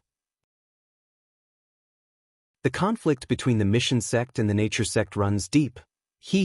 Will the Jiruga sect suspect that the Deliverman is the mission's doing? If that's the case, the Jiruga sect and the Msasi martial arts arena will have to cut ties with Joseph. At least on the surface, no one will investigate this matter." The few students chatted worriedly for a while. A female coach with short blonde hair came over and said in a deep voice, "Lin Luodong will cooperate with the investigation. I hope he's not involved in any of the butcher's past cases. I'll be in charge of your lessons for the next few days. You can call me Madam Annie." She's calling him the butcher directly? That's a quick cut. Lu Cheng sighed to himself. He began practicing his fighting techniques with Annie. During sparring, he controlled his body with the ice mirror and restrained his instinctive moves. He purely used boxing, wrestling, and jiu-jitsu. This gave him a different kind of experience. He looked back at his instinctive reactions during combat and improved himself from the details. Although she had some concerns, Annie had already awakened her own spirit. Her corresponding spiritual cultivation wasn't weak, so she maintained a calm state throughout. She earnestly completed the awakening teaching and other content, allowing Lu Cheng to gain some insights. When the lesson ended, Lu Cheng took a shower and changed his clothes. He carried the bag and left the Musashi martial arts arena without looking back. He had lunch with Yenjika and chatted about the butcher's case in school. After Yenjika's lesson, he bought a bottle of water and walked leisurely to the Dragon Punch Dojo of China. It was a short distance away and only took him 3 to 5 minutes. After leaving the Musashi martial arts arena, Jack invited Asul and the other students he was close to his rented apartment for a meal. He specially ordered pizza, chicken wings, cola, and other food. When they gathered together, the topic of conversation was always about the butcher and the deliverman. The more they talked, the more excited they got. They made many guesses and finished criticizing each other. At this moment, the doorbell rang and the sound echoed throughout the living room. "Who is it?" Asul asked instinctively. Jack stood up and walked to the door. He didn't care and smiled. "The takeout is here." Just as he said the word, takeout, it was as though a magical spell had been cast on him. He froze on the spot and the discussions in the room were instantly silenced. "Don't tell me it's really the deliverman?" Jack swallowed his saliva and forced a smile. As he spoke, he carefully opened the door and made many confirmations. After a long mental journey, he finally got the pizza, chicken wings, and other food. Just an ordinary delivery guy, Jack turned around and shrugged. Everyone was relieved at first, then disappointed. Similar scenes were happening in many places in Connecticut. Especially the children, they were filled with fantasies. After Lu Cheng arrived at the Dragon Punch Dojo of China, he waited at the front desk and saw the skinny young man, Li Zuanping. "Is Dojo Master Zhu here?" he asked excitedly. Li Zuanping was all smiles. "He's here. He's doing a demonstration. If you were an hour later, he would have left." That's good. Lu Cheng nodded with a smile. He followed Li Zuanping into the training grounds and saw layers and layers of people in front of him. There were white, black, yellow, and brown people. Watch carefully. If you sign up, there will be many more opportunities like this. Li Zuanping extended his hand from behind and tried to pat Lu Cheng on the shoulder. However, Lu Cheng happened to take a step diagonally, causing his hand to miss. At this moment, Lu Cheng pulled his fascia and shook his muscles. Anyone who came into contact with him felt as though they had touched a loach. They slid half a step away without realizing it, allowing him to easily squeeze to the front. In the middle of the training grounds, a Chinese man in his 50s was slowly practicing the routine. His punches and kicks were natural and seemed to have some foundation. Of course, this foundation was only relative. Lu Cheng was stunned. He couldn't believe that this was the legendary dojo Master Zhu. Very average. Zhu Hong's hair had turned a little white, showing the vicissitudes of life.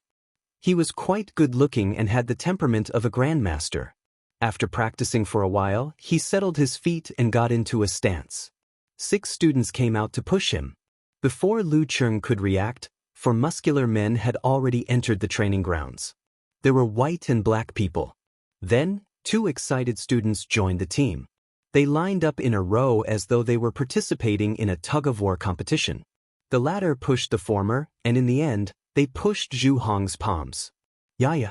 The 6 men used all their strength but still couldn't push the skinny dojo master. This attracted the excited cheers of the other students. Lu Cheng, on the other hand, was at a loss with his mouth half open. From the changes in his waist, abdomen, and legs, only the 2 at the end had exerted their strength. Not only did the other 4 not help, but they even slowed him down and offset his strength. Are they King liars?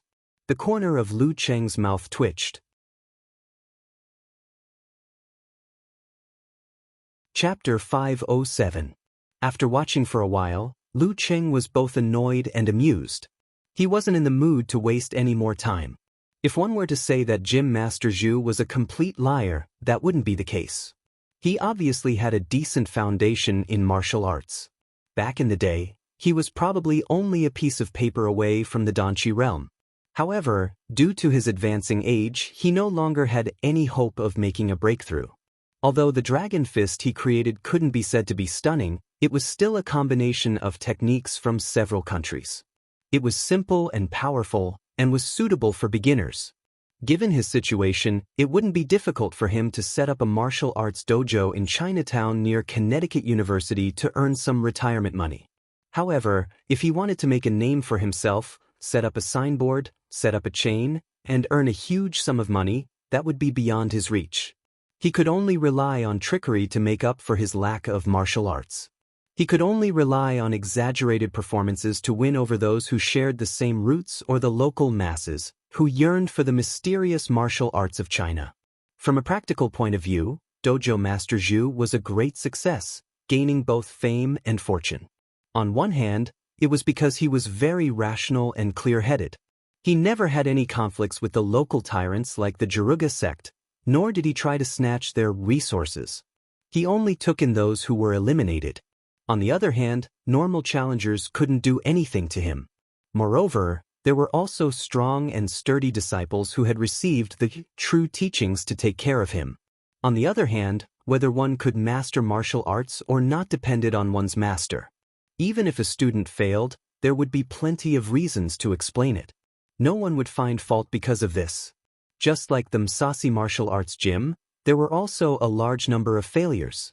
Gently shaking his head, Lu Cheng seized the opportunity when the performing student's center of gravity changed when the crowd's cheers reached its climax. He drew in his qi and blood and channeled it into his left leg, causing it to swell and thicken.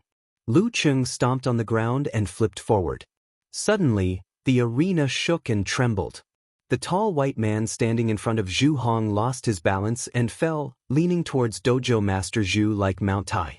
Zhu Hong's expression changed. He pushed his feet inward, twisted his knees, swung his hips, and braced his arms to withstand the fall. However, the students behind him were like falling dominoes, stacking on top of each other. Finally, he couldn't take it anymore. His center of gravity wobbled, and his body leaned backwards. He staggered a few steps back and sat on the ground. Thump, thump. The 6 students all fell to the ground in a heap, staring at Zhu Hong with their eyes wide open. The surrounding cheers came to an abrupt end.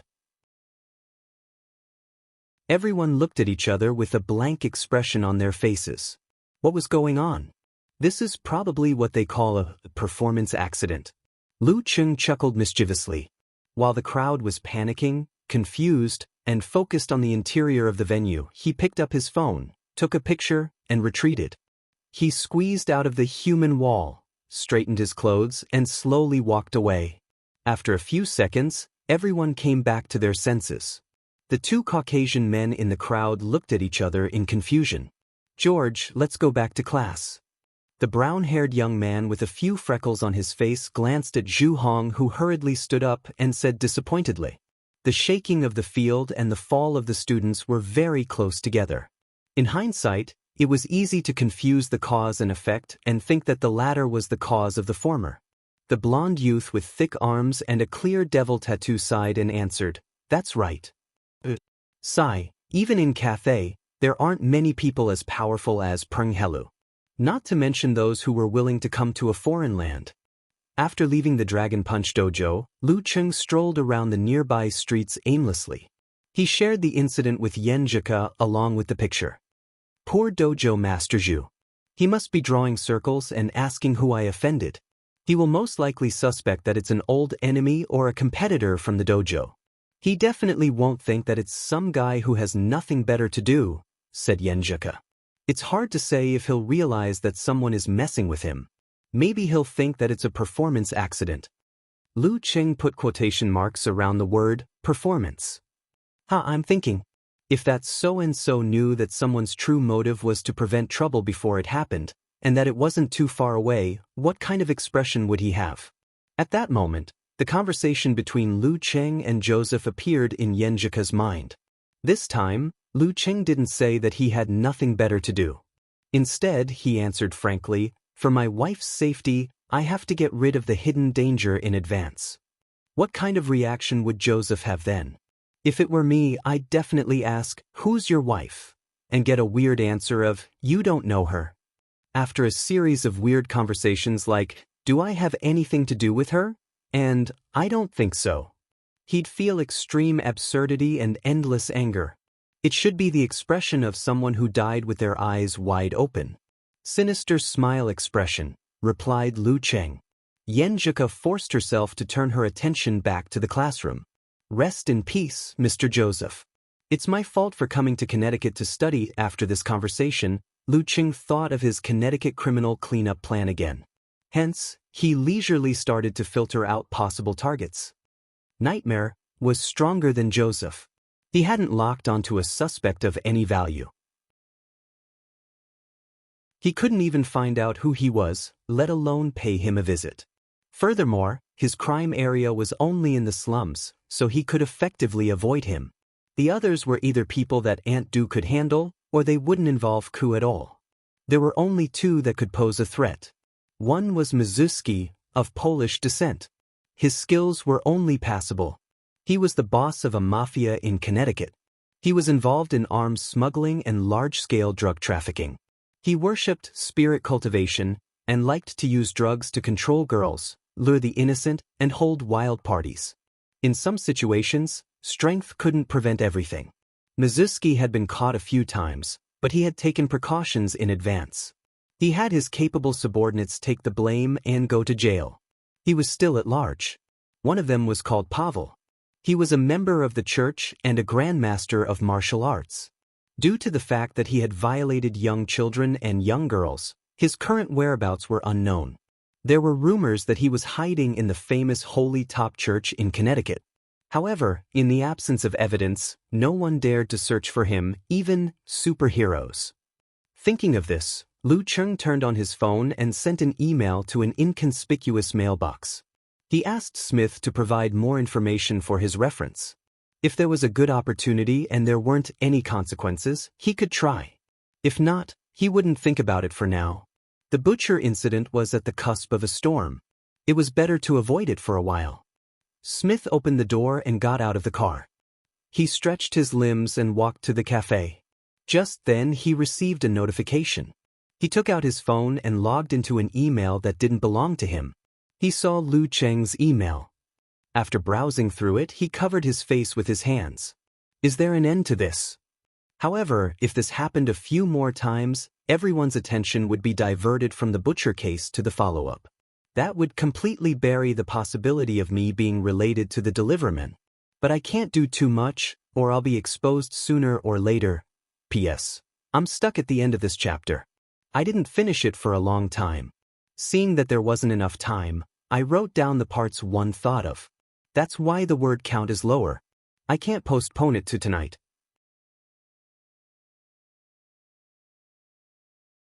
Chapter 508. In China's Dragon Punch Dojo, a gloomy Zhu Hong and a few of his disciples were checking the surveillance cameras, looking for clues. After confirming that there wasn't an earthquake, they were wary of any possible mistakes. "Master, this guy is very suspicious. He left after taking a picture. Shouldn't he be enjoying the show?" said a disciple who shared the same roots as Zhu Hong, pointing at Lu Cheng's figure on the screen. Another disciple nodded in agreement. Also, he knows how to avoid the cameras and didn't show his face. We can't see what he looks like. However, we can ask the people in this dojo. Someone must have seen him before. After a moment of silence, Zhu Hong suddenly reached out and turned off the screen. He said in a hoarse voice, "He's an expert who can cause an earthquake with a stomp of his feet. An expert he couldn't face directly." He turned to look at his disciples and sighed. "We have to admit what we did. There's no need to make a big deal out of it. It won't be good for anyone. Anyway, it's only affecting this dojo for now. Be careful in other aspects. Don't make any more mistakes." "Yes, Master," the disciples answered listlessly. They understood that this matter had to be dealt with quietly. They just couldn't take it lying down and wanted to find out who was the culprit. Now that they had calmed down, those thoughts of overestimating themselves also faded away. After Lu Qing enjoyed his afternoon tea, he opened his mailbox and saw Smith's reply. He said that Mizuki's fighting standard, even with the addition of his spirit cultivation, was only at the formidable level. He wasn't even at the outstanding level. However, because of this, he was very careful about his own safety and was very careful when he went out. He wasn't like Joseph, who was strong and fearless. He was careless and careless, which made it easy for him to be ambushed. Mizuki belonged to the type that the entire Connecticut city knew that he was a mafia boss and the leader of villains, but there was no way to put him in jail. He knew this very well, so he was on guard everywhere and was very careful in everything he did. He did not want to be punished by a certain superhero one day. Most of the superheroes in the United States had their own ideas. They mainly focused on stopping crime and capturing criminals. They would not seriously violate the law and directly kill their targets. However, there were always exceptions in the world. There were also many superheroes who did not believe in the current system. For example, the danger level judge. His slogan was justice. For this reason, Mizuki not only cultivated a group of capable subordinates, but also hired professional security company personnel with high salaries. He also won over 2 outstanding spirit cultivators. Supplemented by other investments, his defense could be said to be impregnable. Over the years, it wasn't that there hadn't been superheroes who had ideas about him, but they had all returned in defeat. Looks like the formidable level here is the level of those who have just entered the Dan stage. Lu Qing made a judgment based on Smith's description and recalled the information.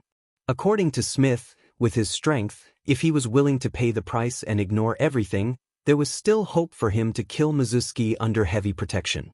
However, if he did that, there would be no way to clean up the mess. He would leave behind many loose ends, which would be very troublesome. Therefore, he advised him to wait patiently and not be impatient. Once there was an opportunity, he should be notified immediately. Lu Qing was always an obedient person. He shook his head and threw the matter of Mizuki to the back of his mind.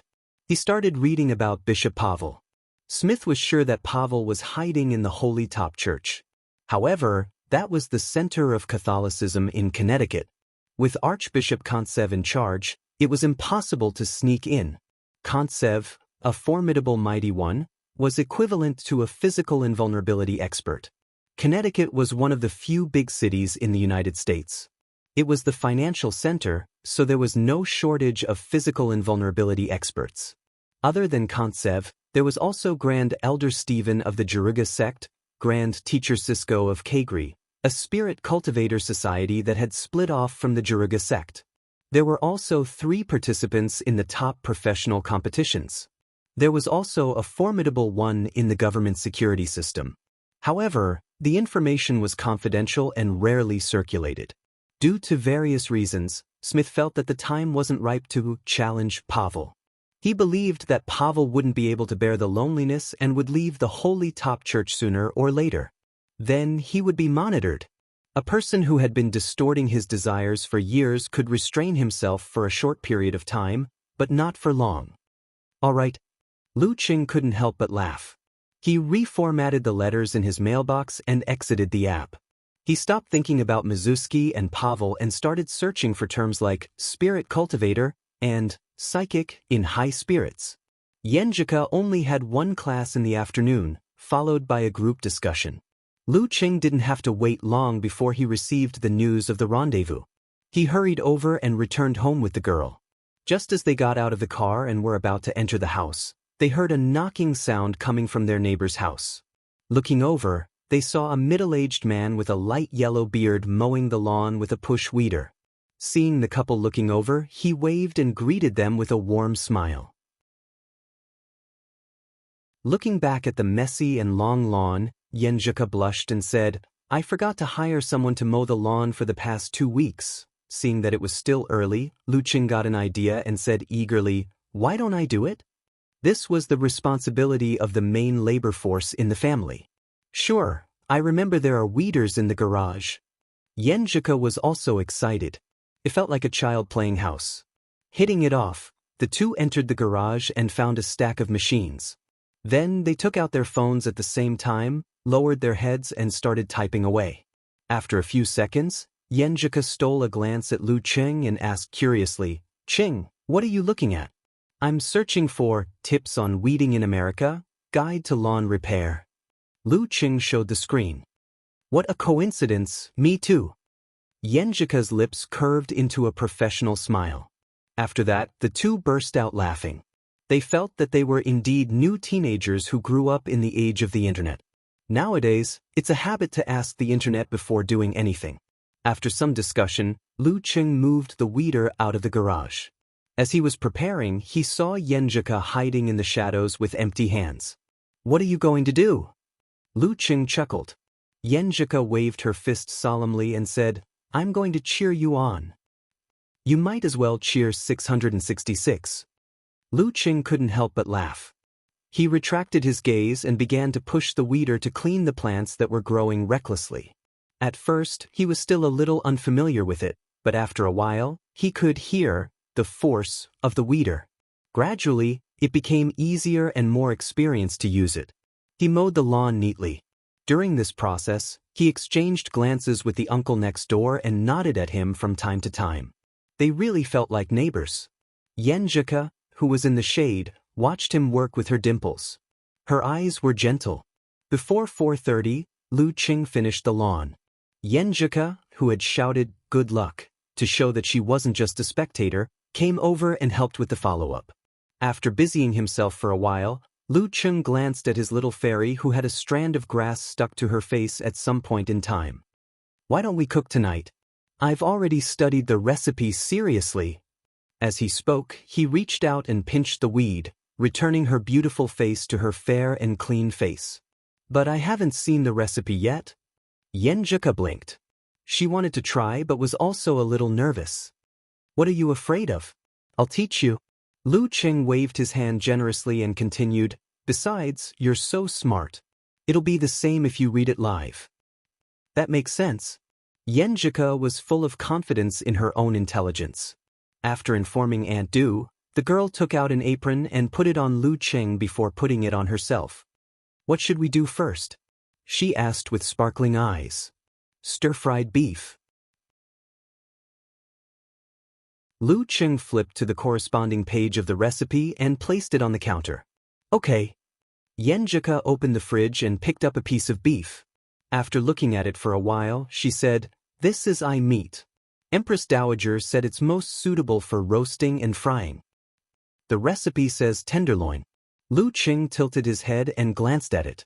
After a while, the girl found the tenderloin and watched a certain superpower user defrosting the ice with his hands. Lifting the kitchen utensils, Lu Qing controlled his body. The knife moved quickly, leaving afterimages. After a while, the tenderloin was reduced to strips of meat. "My knife skills aren't bad, right?" Lu Qing boasted proudly. "Although I've never practiced knife skills, my senior sister is known as the Black and White Divine Knife." "Awesome," Yenjika praised. She took out her favorite kitchen weighing tool and meticulously calculated how many grams of sweet potato starch, how much water, and how much oil were needed according to the recipe. She concentrated on mixing them with the shredded beef to make it more tender and smooth. Lu Qing started cutting onions at the side. Frost covered the onions and buried the feeling that rushed into his eyes. As he cut, he turned his head and looked at Yenjika, who seemed to be doing some important experiment. Looking at her plain white apron, he suddenly felt that Yenjika was also cute like this. Retracting his gaze, Lu Qing saw the same apron he was wearing. He suddenly had a strange feeling and couldn't help but laugh. "What are you laughing at?" Yenjika turned her head with a confused look.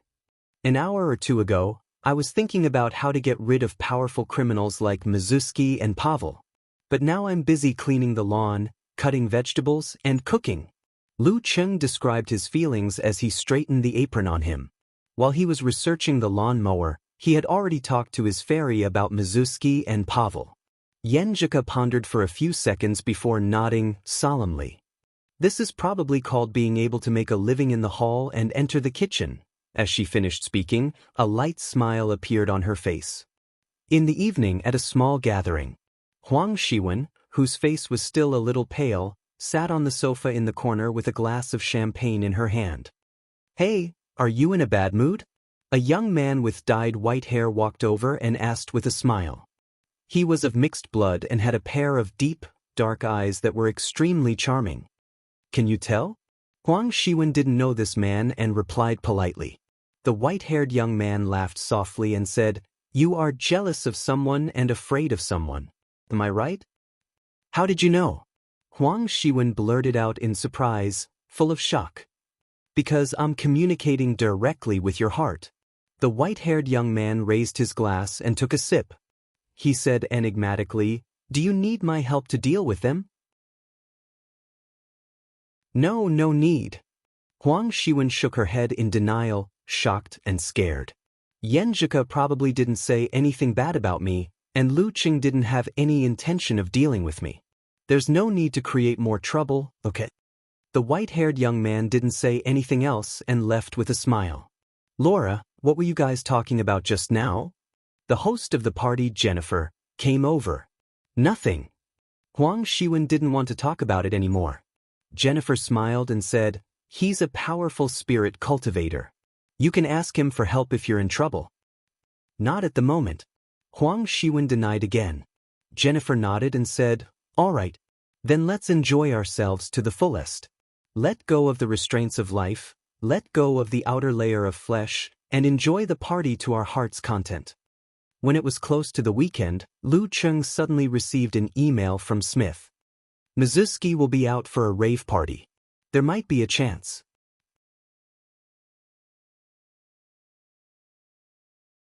Chapter 509. At the entrance of a villa with a fountain and statues in front of it, Mizuski said excitedly to the spirit cultivation instructor beside him, "House, I feel great this time. I'm about to come into contact with the world of pure spirit." He was less than 40 years old, tall, with deep eye sockets and a straight nose. His eyes were light green, and the contours of his face were soft. He was a good-looking man, and he was born with a childlike temperament. He didn't look like a gang leader who committed murder, arson, smuggling, drug trafficking, and forced women into prostitution. The spirit cultivation instructor was a mixed-blood youth in his 20s. His hair was dyed white, and his eyes were light brown. They were dark and deep, as if they were connected to another mysterious and strange world. Even when standing next to Mizuski, who was much older than him, he did not look young and inexperienced. Instead, he looked more mysterious. "Very good. Try to maintain this feeling. Repeat the meditation tonight. I believe we can become the same kind of people," House replied with a smile. His body exuded a sense of relaxation, relief, and peace. The other spirit cultivator was in his 40s. His eyes were filled with madness, as if he was still reminiscing about the carnival just now and the feeling of being refreshed after breaking free from restraints. He and House stood on either side of Mizuski. Surrounded by professional bodyguards and gang gunmen, they boarded a bulletproof car. In a room on the first floor of the villa, Jennifer, whose cheeks were still flushed, swirled her wine glass. Her eyes were bright as she looked at Huang Shiwen, who was completely relaxed. "How do you feel?" "I feel light, as if my body is weightless. My depression and pain have been vented by yelling and screaming. I'm very, very happy," Huang Shiwen replied with a slightly dazed look in her eyes. Although her body was tired, her spirit was satisfied. However, it was her first time attending a party like this. Soon she was worried. "Senior Jennifer, will this be addictive?" "You don't have to worry. This is the secret medicine of a certain spiritual cultivation society. It does contain traces of marijuana, but as you know, you can also search for it. It's even less addictive than cigarettes. Look at me, do I show any signs of addiction?" Jennifer explained in a gentle voice, guiding him patiently. "Yes, Senior, you look very healthy and energetic," Huang Shiwen said with half certainty and half envy. His senior sister easily dealt with the classes and the party, unlike him, who was full of pressure. Jennifer smiled and said, "Laura, do you know that there was a party on the second floor just now?" "I know." Huang Shiwen had been curious about this for a long time, but without an invitation, she couldn't pass through the burly man at the stairs.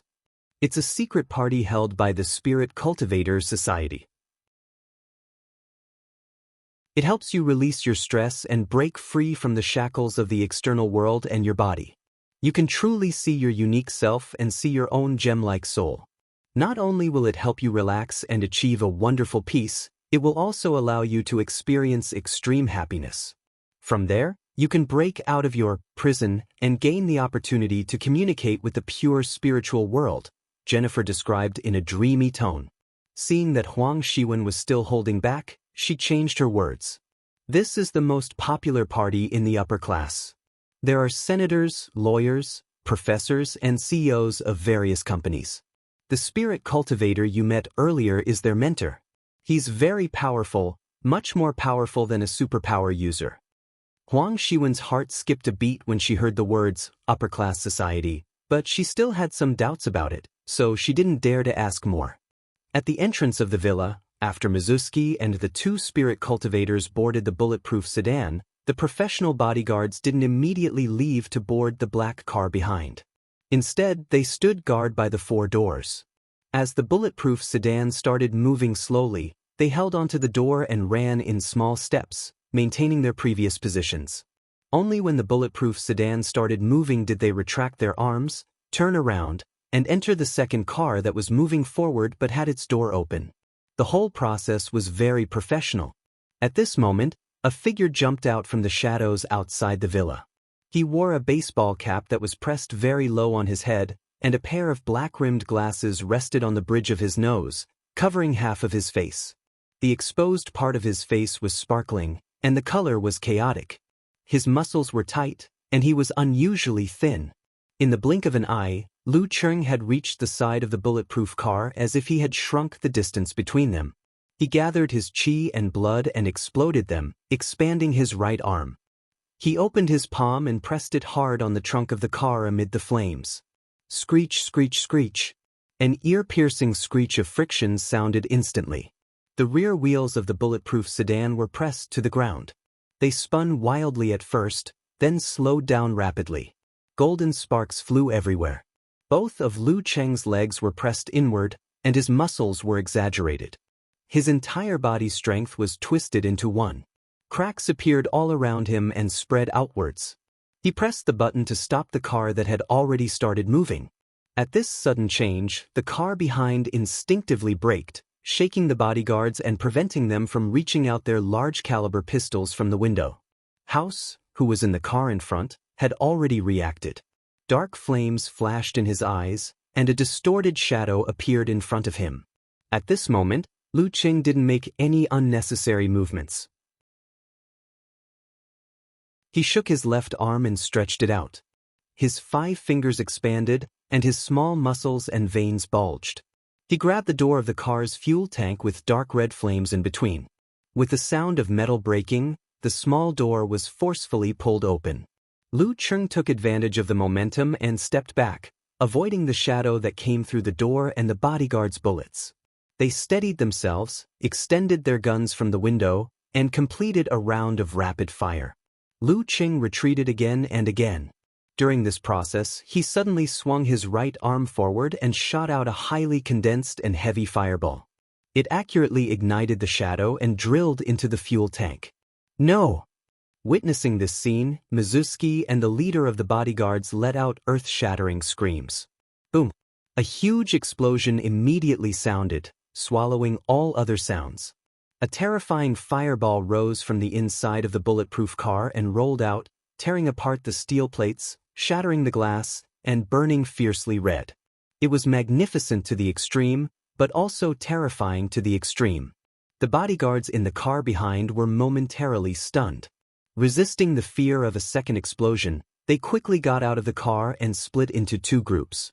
One group was to chase and shoot in Lu Cheng's direction, while the other group was to try and rescue him. At this moment, the flames that completely covered the car in front suddenly split apart. A chilly wind blew in all directions and dyed the car green. In the car that was left with only the skeleton, Spirit Cultivator House's eyes glowed with darkness. His clothes were tattered, and his face was pale. He kicked open the broken car door and walked out. Shadows wrapped around his left arm, and his right hand pulled Mizuski. This mafia tycoon was bleeding from the corner of his mouth, and his body was covered in terrifying burn marks. Although his injuries weren't fatal, they were quite serious, and he almost fainted on the spot. As for the other spirit cultivator and his right-hand man, even though they were stronger, they were also in a bad state and had almost lost their ability to fight. Lu Cheng had retreated to the back of the flower bed. As the bodyguards got out of the car and House extinguished the fire, he reached into his pocket with his left hand, took out a coin, and flicked it out. Clang. The coin was distorted, creating a streak of reddish-gold sparks that shot towards Mizuski like lightning. House cursed under his breath and threw Mizuski at his feet. He extended his palms forward, creating more shadows to meet the bomb. Bam! The coin exploded into pieces. After piercing through the layers of shadows, its power finally faded. The bodyguards covered Lu Cheng's position with fire, forcing him to retreat again and leave the scene. At this moment, a bullet was fired from a silencer behind the crowd.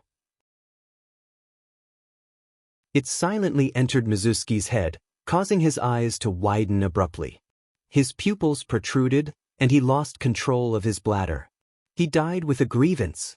On the huge stone sculpture in the fountain, the shadow that had been lurking for a long time threw out a few thin threads that stuck to the corner of the villa. With a whoosh, it disappeared. Seeing this, Lu Cheng quickly retreated. He didn't want to stay any longer. After a few ups and downs, he had left the crowd far behind. After sprinting for a while, he suddenly stopped. The ice mirror of mind reflected a shadow that was following him. It was like a face, and it vaguely resembled House's. For an inhuman with a mutated body, it was easy to use superpowers within a small area. However, beyond a certain distance, there was no way to control it. Spirit cultivators, on the other hand, didn't seem to be restricted. Lu Cheng didn't bat an eyelid. In his mind, he sketched out the ancient army character, turned its murderous aura into a spike, and shot it at the shadow. This was something he could only do after his breakthrough in the ice mirror. It was also a simplified version of the 9 words formula, and similarly, it was a reduction in power in exchange for faster usage. With a poof, the spike hit the shadow and obliterated it like a nemesis. Ah! At the entrance of the villa, House suddenly let out a scream. Clutching his head, he fell to the ground in pain. His body twitched, and it was a terrifying sight. The bodyguards looked at each other for a few seconds. Just as they were about to start rescuing him, the flames in the car flared up again, causing a second explosion. Boom! The loud explosion scared the men and women in the villa. Some called the police, while others tried to peek outside. Don't be afraid. With Mr. House around, it won't be a problem. Jennifer comforted Huang Shiwen. There's also Mr. Zaire. He's a powerful figure with a reputation. Zaire was Mizuski's alias. Is Mr. House very powerful? Huang Shiwen asked in trepidation. Very powerful. He's a very, very powerful spirit cultivator, Jennifer confirmed. After waiting for a few minutes, the explosions and gunshots outside had stopped. They cautiously looked out the window and saw a luxury car reduced to a skeleton. Mizuski and House were moved to the side, motionless. The villa was completely silent, and the atmosphere was oppressive. Huang Shiwen shook her head, feeling that this would be a nightmare she would never be able to get rid of. 2 blocks away, Lu Cheng met up with Smith.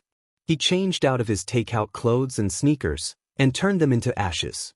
Hearing the cracking sounds from Lu Cheng's bones, seeing him grow bigger and taller, bulging his facial muscles, and becoming more defined, Smith couldn't help but exclaim, "Oh, how magical!" "A little trick," Lu Cheng replied with a smile. After encountering gods in the void, his control over his body was enough to achieve bone shrinkage. Smith started the car and drove off into the distance. After a moment of silence, he said with trepidation, "I'm crazy. I've been a secret agent for 5 years, and I've never participated in any dangerous missions. Neither have I done anything that a superhero should do. This is the first time I've experienced it. A bullet was fired and a life was lost. Mizuski and the spirit cultivator beside him deserve to die, but under the circumstances where they haven't been convicted, I feel like I'm committing a crime. Lu Cheng glanced at Smith, the corner of his mouth twitching. Smith, calm down. I didn't know you were so talkative. Understood. Calm down, calm down. Smith took a deep breath, regaining his professionalism as an agent. Lu Cheng pondered for a few seconds before saying, "Do you think Mizuski doesn't deserve to die? If there was strong evidence to convict him, others would have done it long ago. If there wasn't, even if they caught him, he could still find someone to take the blame and leave the court easily." I know. Smith tilted his head and looked at Lu Cheng. I just feel like I'm no longer Spider-Man. I need to find a concept that suits me. Lu, why are you so calm? Don't you feel conflicted? Isn't that obvious? I'm not the one who killed him in the end. Lu Cheng thought for a moment, then answered seriously, maybe it's because my legal awareness is weak. Smith was at a loss. He didn't say anything else. After taking a detour, he returned the gun to the subordinate of Mizuski's enemy. Finally, he sent Lu Cheng to the north of Connecticut. After entering the house, Lu Cheng looked at Yenjika, who was still in her pajamas, waiting in the living room. He smiled and said, "Done? So easy." Details? Yenjika heaved a sigh of relief, her eyes shining brightly. Lu Cheng was about to describe when he heard his stomach rumbling. He smiled sheepishly and said, "I'll make something to eat first. I'm starving after this." "I'll make it." Yenjika raised her arm eagerly. "What do you want to eat? Do you have noodles?" Lu Cheng smiled casually.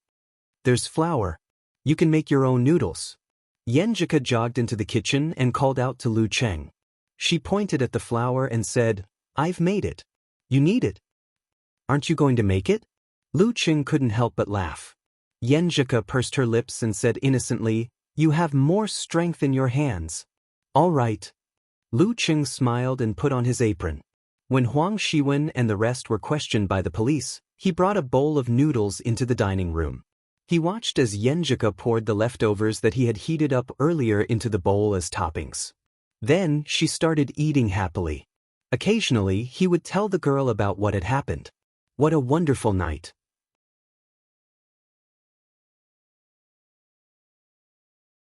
Chapter 5:10.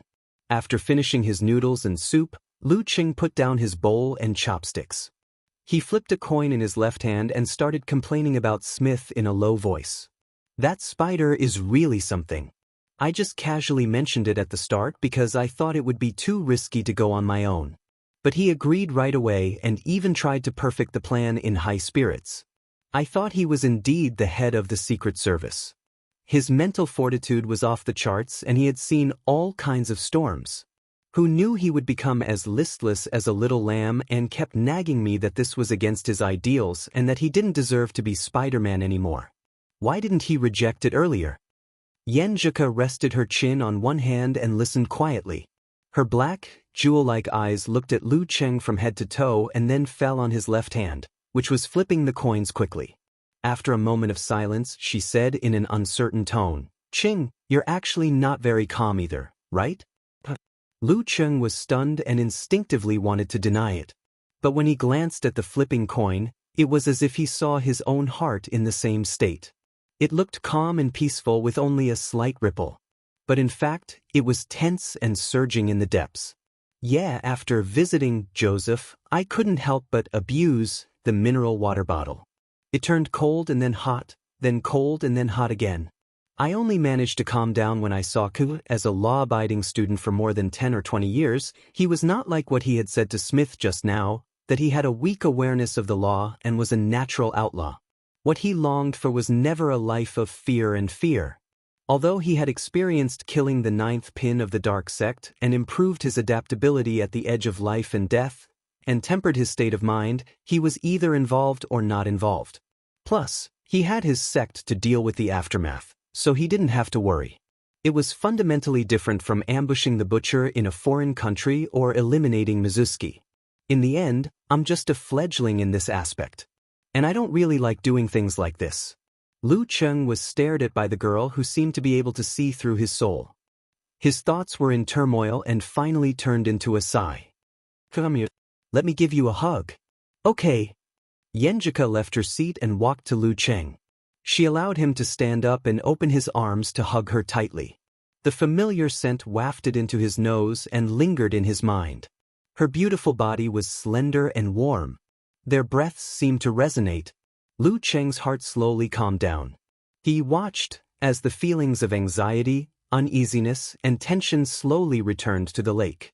There was no more undercurrent. During this process, Yenjika patted his back clumsily and awkwardly, just like how he gently stroked the girl's hair. After getting rid of the butcher and Mizuski, the other criminals in Connecticut will either not involve you or fall within the range that Aunt Du can handle. There's only Pavel left. He's hiding in the Holy Top Church and won't dare to sneak out for a few months. Moreover, his main targets are the underage children. Anyway, I don't think there's anything else for me to do. I can relax and enjoy life. Lu Cheng's voice was low. Yenjika's comforting actions gradually became more familiar and smooth. She buried her head in Lu Cheng's shoulder and answered in a low voice. That's good, that's good. After hugging for a long time, the two of them separated.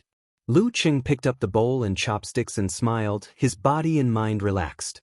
Hello, your dishwasher is online. You make it sound like I'm eating. Yenjika looked at Lu Cheng in disdain.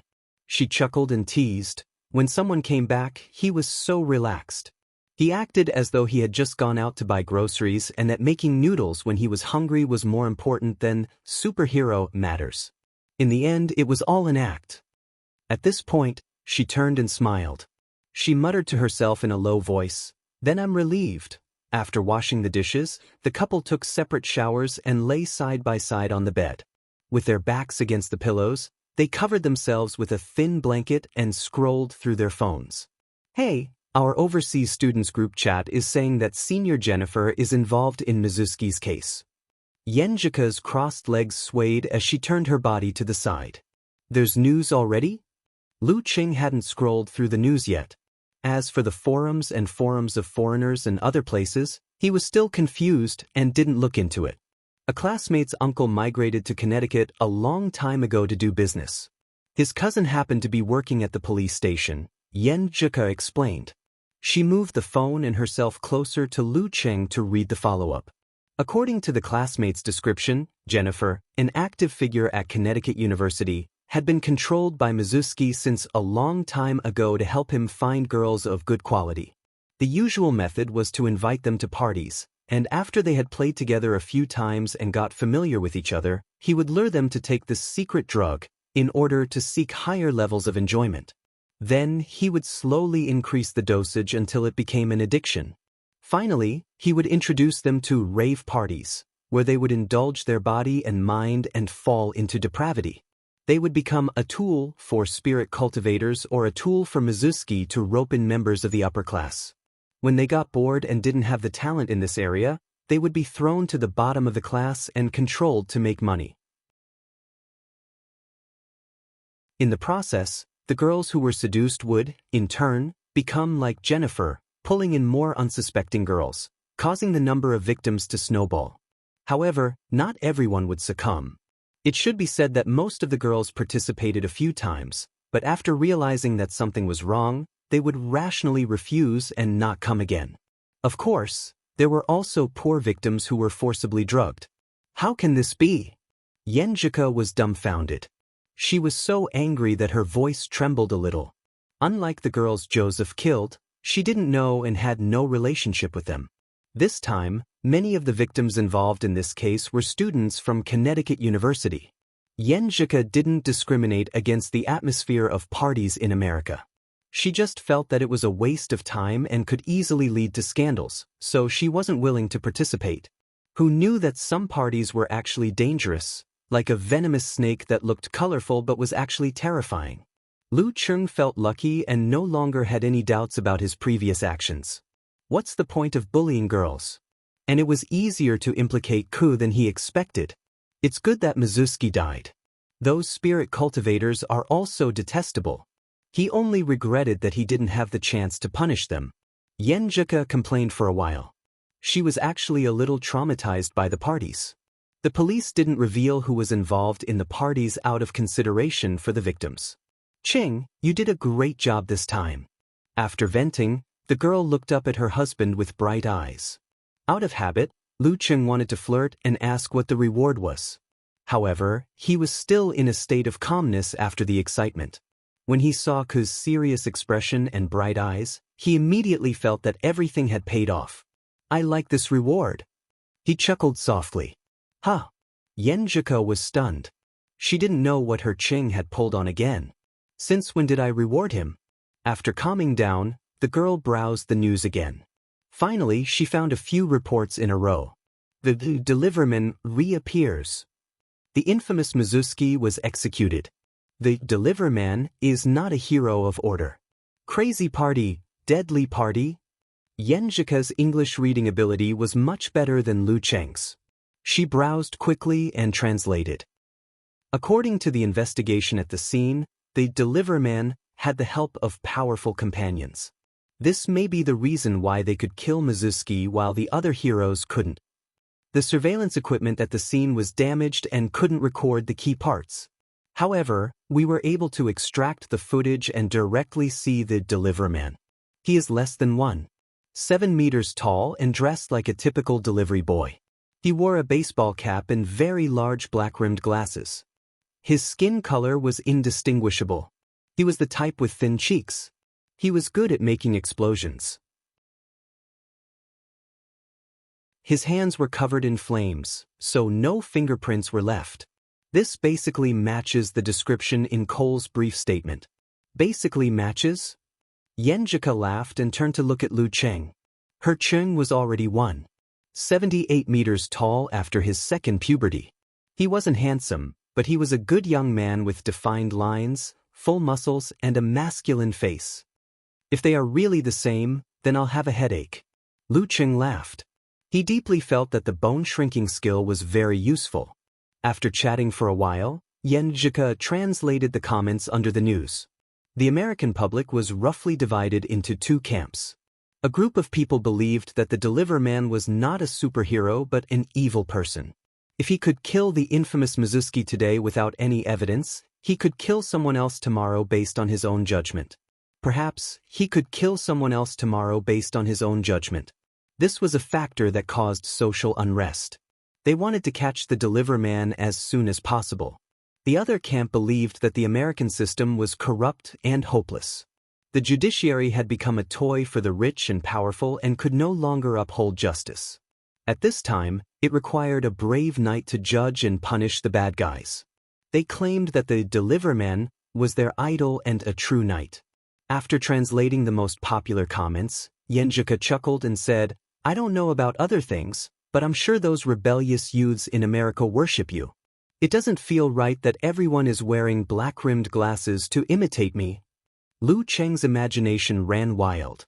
The couple talked and laughed for a long time until their biological clocks came and they both fell asleep. In the middle of the night, Yenjika woke up slowly. She wanted to turn over but found that her right hand was tightly gripped and she couldn't break free. She propped her head up and looked beside her. Although Lu Cheng was sound asleep, his hand was firmly gripping hers and wouldn't let go. The gentleness and calmness in his eyes faded away and he became like a child. The next morning, the couple woke up on time and started practicing. Because of the experience of mastering the other characters, Yenjika finally got a feel for the fighting formula after a few days of practice. This made her very happy and she even ate 5 more mouthfuls of breakfast.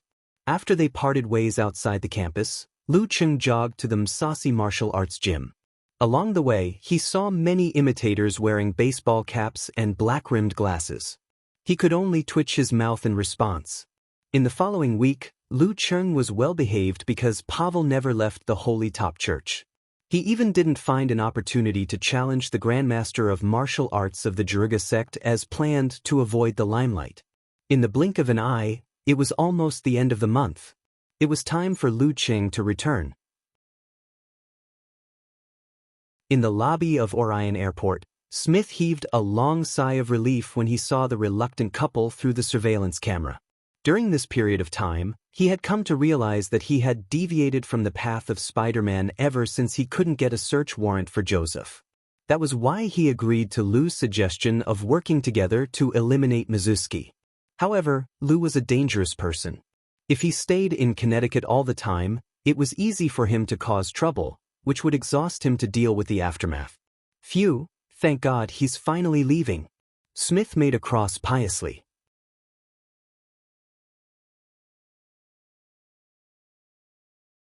Chapter 511. In front of the security checkpoint, Lu Cheng was carrying a 20-inch trolley box, which was filled with the loot he got from shopping with Yenjika. There were new clothes for him from head to toe and gifts for Lu Jisheng, Chi Fong, and the others. It's so good to have a wife. She's so thoughtful. Lu Cheng looked at Yenjika, who still looked tired. He tucked her hair behind her ear and said with a smile, "I'm going in. Go home quickly. Sleep early tonight. Get some sleep." Yenjika was touched at first, but as she listened, she became embarrassed and angry. She opened her eyes, shook her right arm, and punched Lu Cheng in the abdomen. Her move was smooth, but she didn't use any strength. "Who's to blame?" she whispered, gritting her teeth. She waved and turned around, pretending to be cool. She walked slowly to Du Yen, who was waiting for her at the elevator. Lu Cheng held his stomach and stood up straight. He looked at his little fairy's back with a smile and muttered to himself, "Should I post a question on the forum? My wife is getting less and less shy and more violent. What should I do?" Well, they'll definitely answer, "Show off your love, get lost," or, "I entered the wrong post, I'll get lost myself." While thinking, he watched Yenjika walk away. When she was about to enter the stairs, Yenjika finally couldn't hold back her emotions anymore. She turned around and looked at Lu Cheng, who was still standing there, not moving at all. Their eyes met.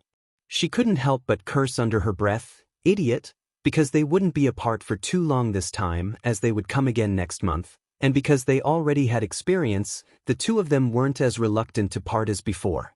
After looking at each other for more than 10 seconds, they waved again, entered the elevator, and went through the security check. They skillfully switched to online dating mode. Lu Cheng's flight was smooth. The flight took off on time, and there was no bad news in the weather forecast.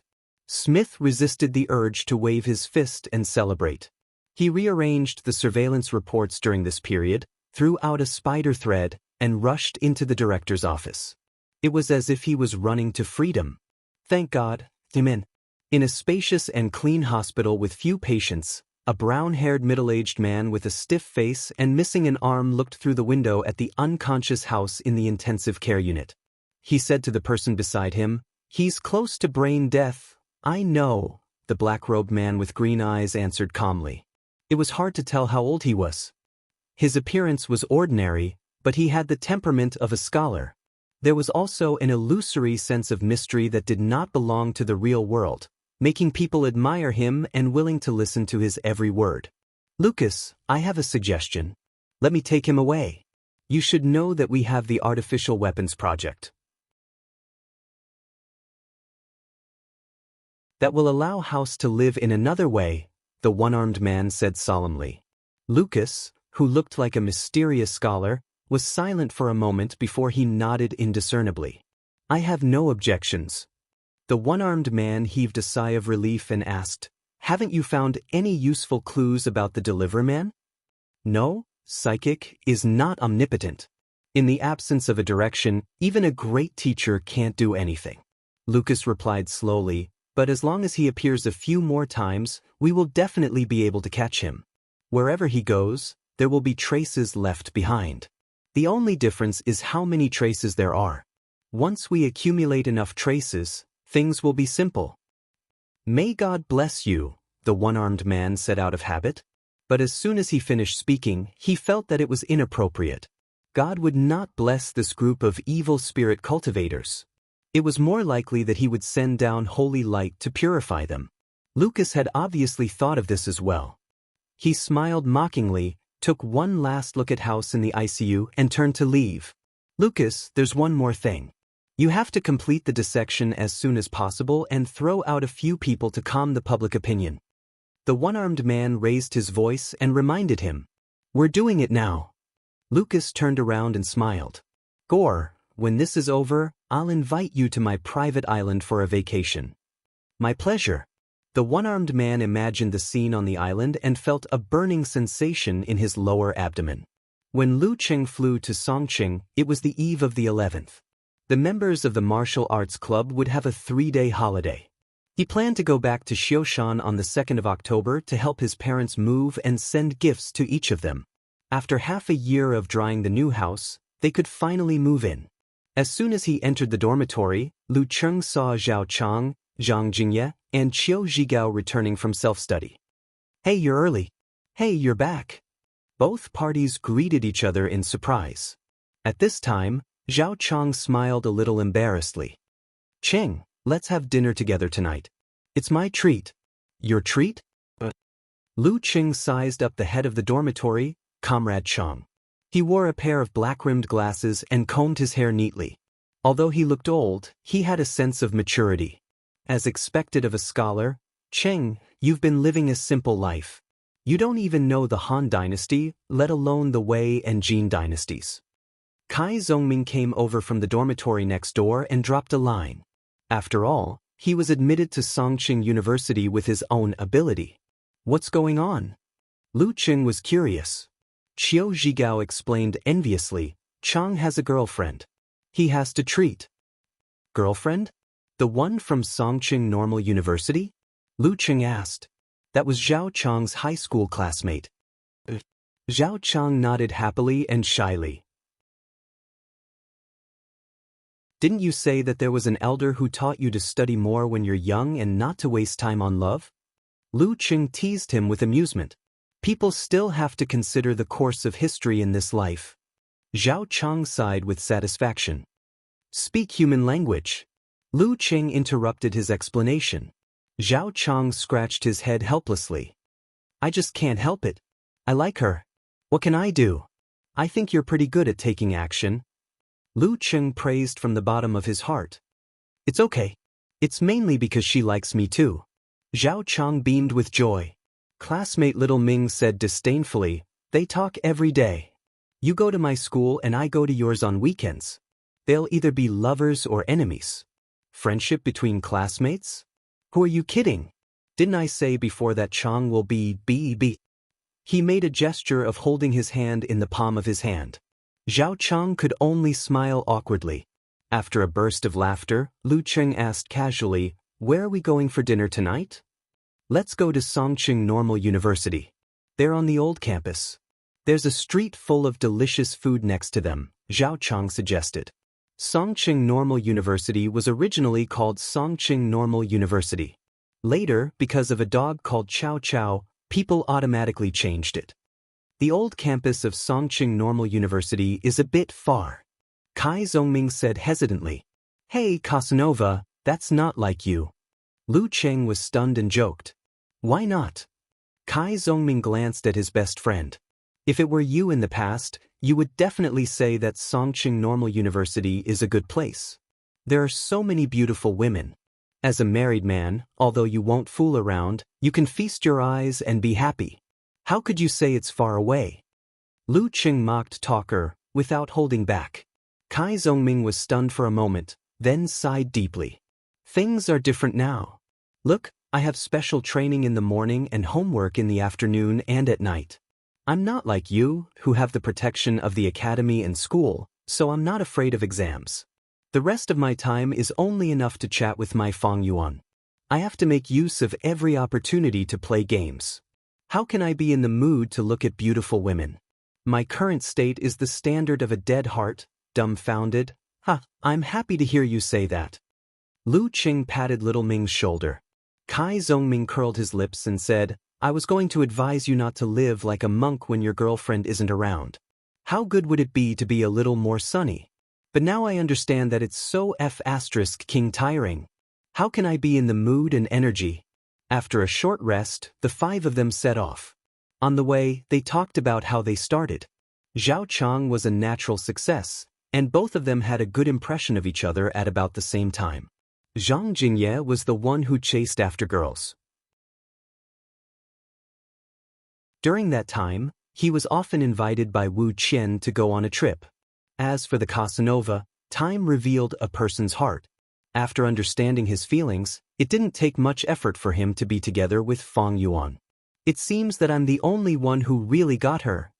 Lu Qing sighed with emotion. As soon as he finished speaking, he remembered Yenjika, who was far away in America. When they parted just now, he already missed her. 40 minutes later, they arrived at the north gate of Songqing Normal University and met Zhao Chang's old classmate and current girlfriend, Wang Shi.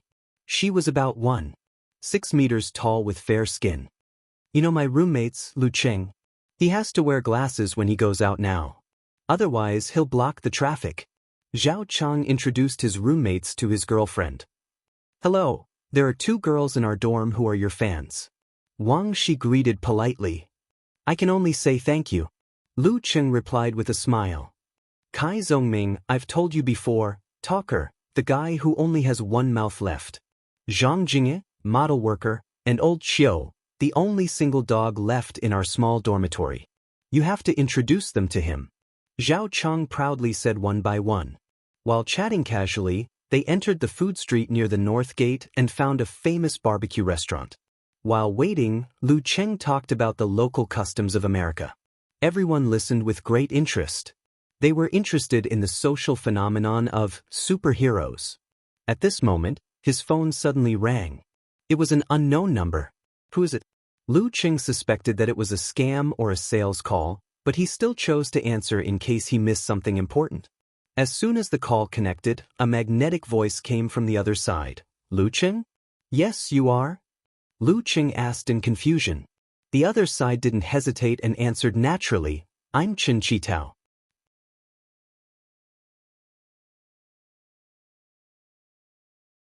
Chapter 5:12. Lu Cheng's first reaction when he heard the other party's name was Chen Qitao. What a king liar. His mind was already filled with jokes, such as, I'm Dragon King, Chen Qitao. I'm severely injured and have lost all my martial arts. I'm stranded in a foreign land and don't dare to contact anyone I know for fear of being discovered by my enemies. I hope you can lend me $5,000 for travel expenses to help me return to the Longhu Club. When I'm back, I'll take you in as my disciple and teach you the unique skills of the fire sect, or give you half of my assets. As for knowing his name, damn it. Which high-class liar wouldn't buy big data? Resisting the urge to blurt out, I'm returning Qian Donglu, Lu Qing replied calmly, Senior, is there anything I can help you with? This voice sounded so King familiar. It sounded like the Dragon King when he was being interviewed. Even the tone was similar. The tone on the other end of the phone remained unchanged. If you're not returning to the Wuyue Club next year, come to the Longhu Club. Not scammed? No one should know that I'm not returning to the Wuyue Club. Could it be the real Dragon King? Lu Qing was excited. Without thinking, he gave an affirmative answer. Okay. The Dragon King personally invited me? The other end of the phone paused for a moment. The magnetic voice didn't mention what had just happened. Instead, it said calmly, the core of Emperor Yen force is weight, not combustion, and definitely not explosion. You have understood this point very well. However, you have yet to reach the external realm of heaven and earth. Blindly pursuing weight is not in line with the actual condition of your body. It won't be long before you reach a bottleneck. You can try to do more at the inhuman stage and mix in the charm of combustion, then, okay? Lu Qing listened with a dumbfounded face, replying from time to time. How did this turn into teaching over the phone? After a few minutes, the person who called himself Chen Qitao stopped and said slowly, that's all. As soon as he finished speaking, the beeping sound was heard. Lu Qing held the phone and stood there in a daze for a long time, unable to come back to his senses. It really is the Dragon King. Who would be so free as to teach me Emperor Yen force? The Dragon King personally invited me. To personally invite me. As a qualified fan, Lu Qing was both excited and agitated. He couldn't wait to shout this through the loudspeaker. What's wrong, Qing? Who called? Zhao Chang asked in confusion because of his strange expression. It seemed to have come from some senior? Lu Cheng was about to share with his roommates the fact that the Dragon King had personally invited him when he suddenly felt that it would be too showy and high-profile. Hence, he smiled reservedly and said, "Nothing much. I was just discussing the professional competition with a senior." "Oh, when the time comes, you should directly enter the top professional competition and fight with the Wuyue Club, right?" Qiu Zhigao asked curiously. "Not necessarily," Lu Cheng replied with a smile. At the same time, he picked up his phone and sent a firecracker emoji to Yenjika. "The Dragon King called me." Yenjika had just woken up and replied, rubbing my sleepy eyes expression, "Is it really Dragon King? Am I still asleep?" Of course. Based on his understanding of Emperor Yen Force, I can guarantee it, Lu Cheng said with a fist-glowing expression.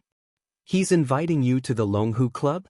Yenjika was so smart that she had already guessed it. Yes. Hands on hips expression, Lu Cheng replied. After sending this, he calmed down and replied, scratching head expression, "I seem to have agreed directly. I haven't discussed with you and haven't asked my master. This should be the so-called evil disciple?" "Ha, the excited Lu Cheng is so cute." Yenjika sent a rubbing head expression. "You know my opinion." "Of course I agreed." Lu Cheng replied, snickering expression, "Actually, I was quite afraid that I would encounter a difficult problem. If the Dragon King invited me on one hand and our grandpa asked me to go to the Shushan study as a guest elder, what should I do? What would you do?" Rolling eyes expression, Yenjika replied. "Of course I would follow my wife." Lu Cheng replied without hesitation. Yenjika replied, covering mouth expression, "Actually, the Shushan study is a righteous sect. It's one thing to look up to you, but if they really want to invite you to be a guest elder, they won't be able to lower themselves to do so. It would seem that the sect has no successor. Anyway, there's still my brother, Senior Ching Song and the rest." After sharing with his little fairy, Lu Cheng barely calmed down his excitement. He chatted with Xiao Chang, Kai Zongming and the rest for a while. When he went to the washroom, he called his master. "Hey, you're finally willing to call me?" Geezer sure said sarcastically. Lu Cheng laughed dryly and went straight to the point. "Master, the Dragon King just called me and asked me to go to the Longhu Club next year. What do you think if I don't go back to the Wuyue Club?"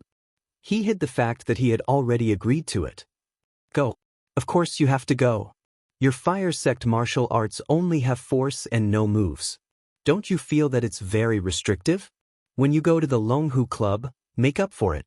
If there's a chance, learn all the unique skills of physical invulnerability and the forbidden sect."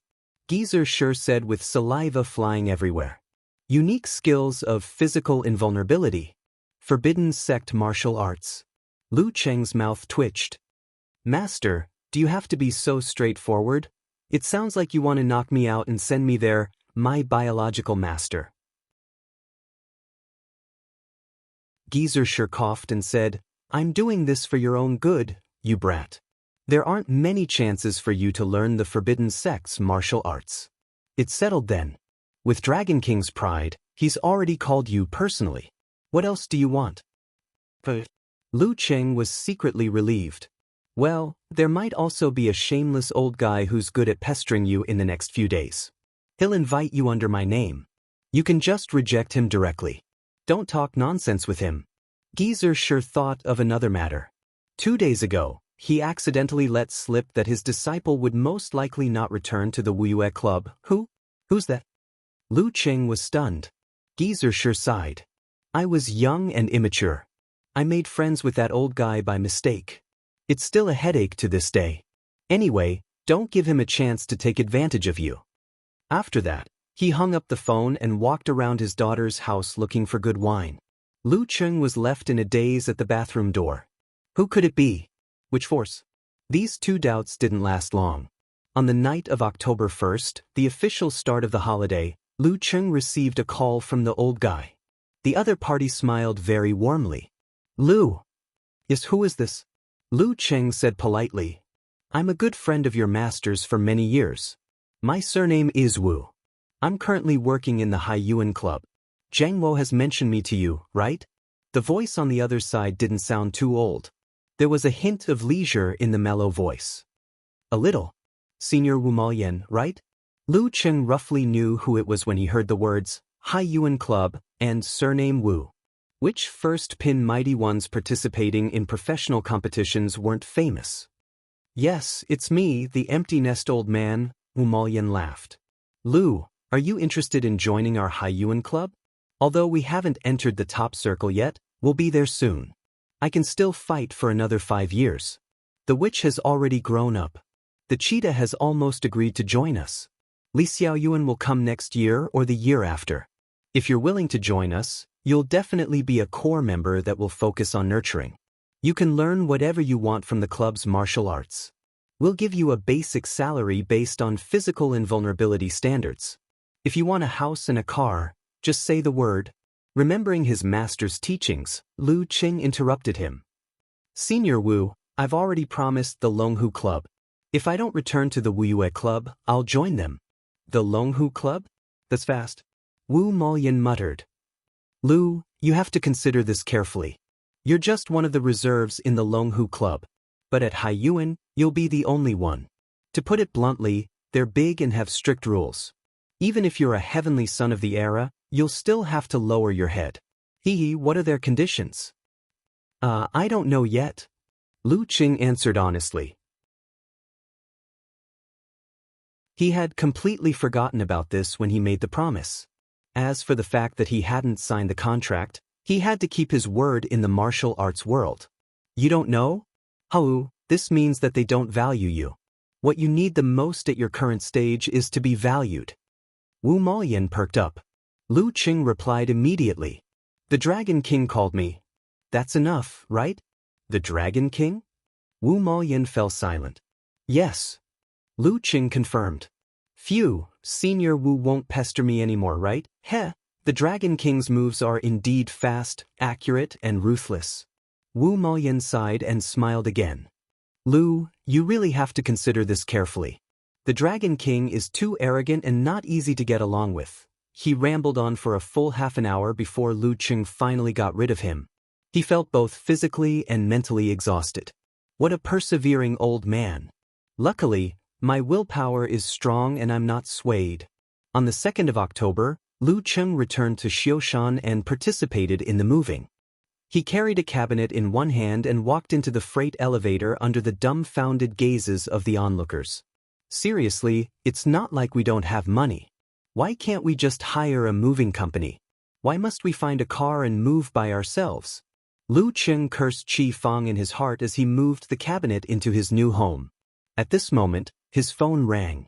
The screen lit up and the words, hipster, appeared. Hi, hipster, what's up? Lu Qing answered the call happily. And Xiaoyang laughed. I heard that you won't be returning to Wuyue Club next year? Probably. Lu Qing didn't try to hide it. I'm here on behalf of my master. Xinghai Club is waiting for you. And Xiaoyang went straight to the point. Queen of Thought's invitation? Lu Qing felt smug for a few seconds and replied sincerely, I've already promised the Dragon King. Dragon King? And Xiaoyang was shocked. After a while he laughed. Then I won't be long-winded about the conditions. How are you doing at Xinghai Club recently? Lu Qing changed the topic and asked casually. It's all right. Every few days, someone will use you, Rin Li, and priests to educate me like other people's children. And Xiaoyang replied casually. After chatting for a while, he hung up the phone. The phone screen showed the time and the person of the call. 3 minutes and 50 seconds. Husky.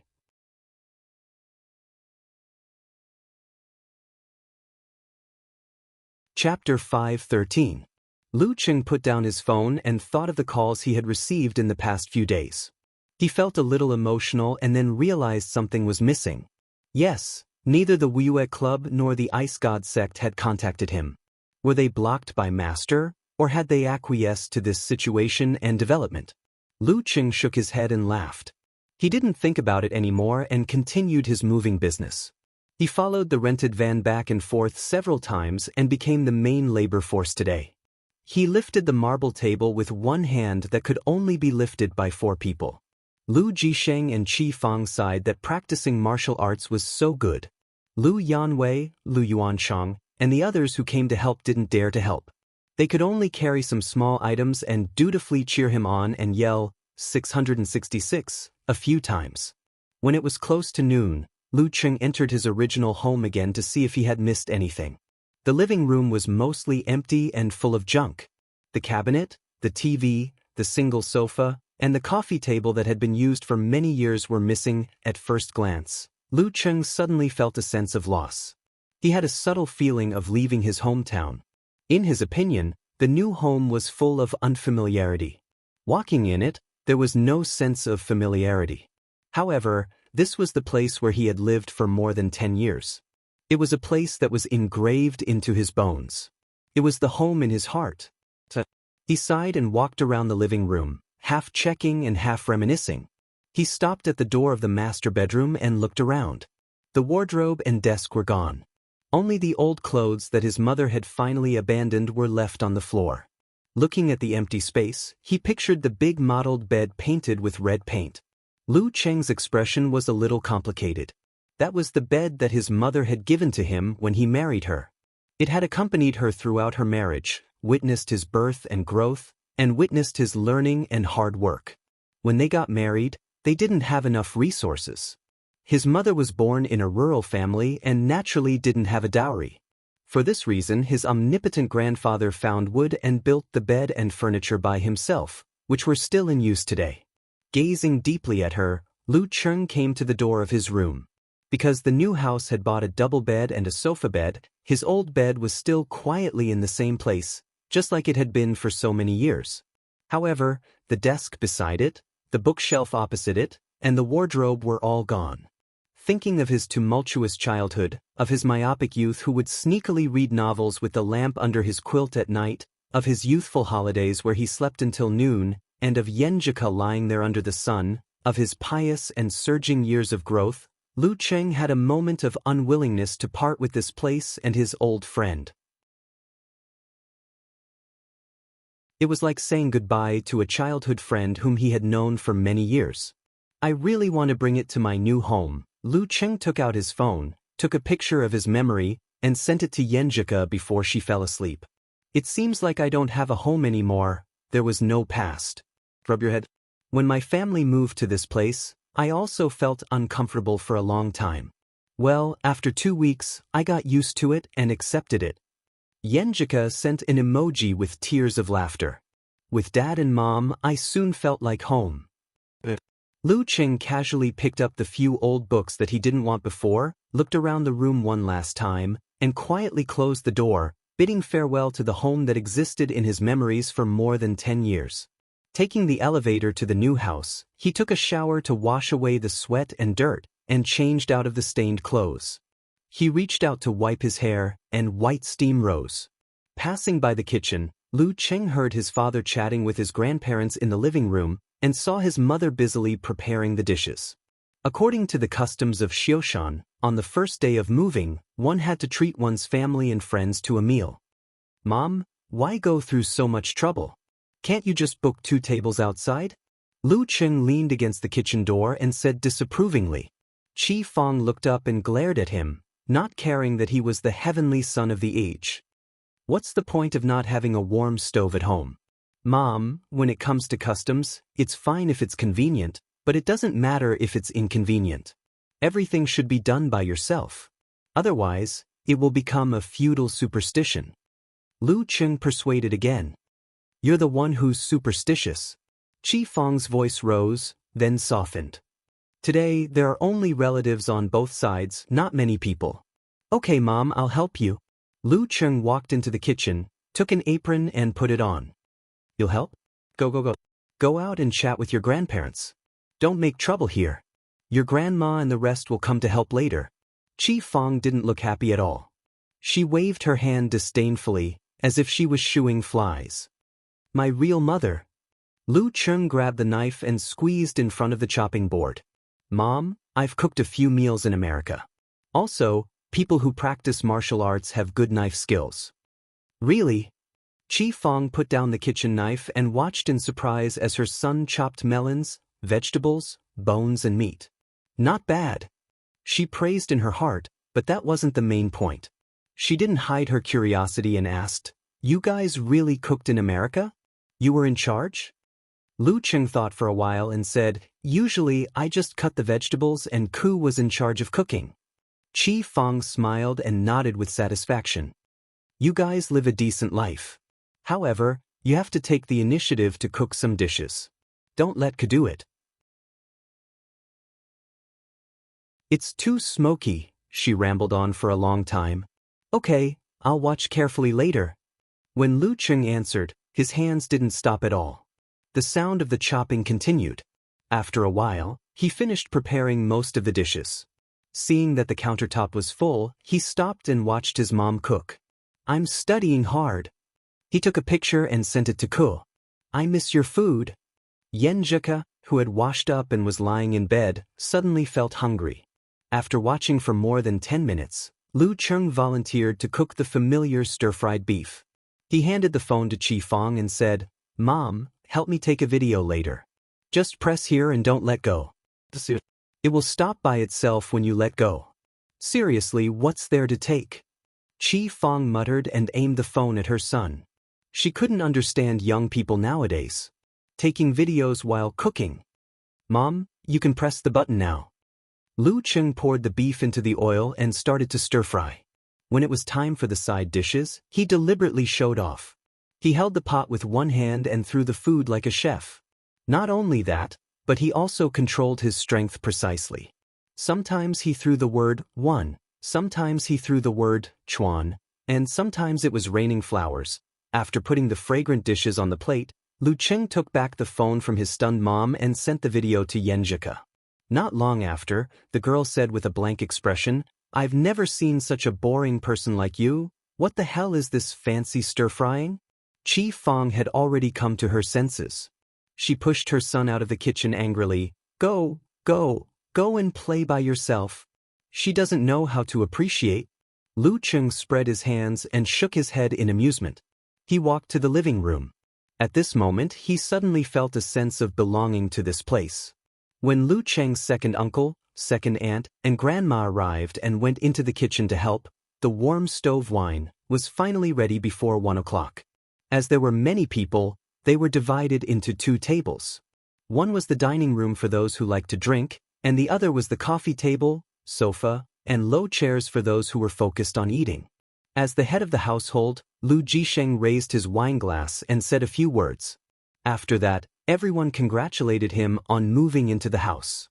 After eating and drinking, some people played mahjong, some played pig-trotting, some played fight the landlord, some played chess, and some played online games. They had a pleasant afternoon. After dinner, Lu Cheng's grandpa and grandpa were sent home by his uncle who didn't drink. His grandparents who came from Ningxue stayed in the guest room. Qi Yunfei and Chen Xiaoxiao stayed in the guest room. His aunt Qi Yen and uncle Chen Wenghua slept in the separate study. There was a sofa that could be folded into a bed. Lu Cheng looked at the unfamiliar sofa in the living room and was speechless for a long time. First day in a new house and I'm going to be a director again. Covering face expression and sighing expression, he said to his wife. Yenjika, who was in class, replied with 3 words, "Laugh out loud." On October 3rd, Lu Cheng practiced as usual. In his spare time, he went to Qin Rui's martial arts club. At night, he took the high-speed train back to Songqing because the martial arts club would resume the special training the next morning. At 8 o'clock the next day, in the martial arts arena of Songqing University, the special training team, which had swelled to more than 20 people, finally saw Coach Lu after a long time. Some people even took photos and posted them on Weibo and WeChat Moments. They were so moved that their eyes were brimming with tears. After finishing the preliminary training, Lu Cheng put his hands behind his back and asked everyone to come out and practice one by one.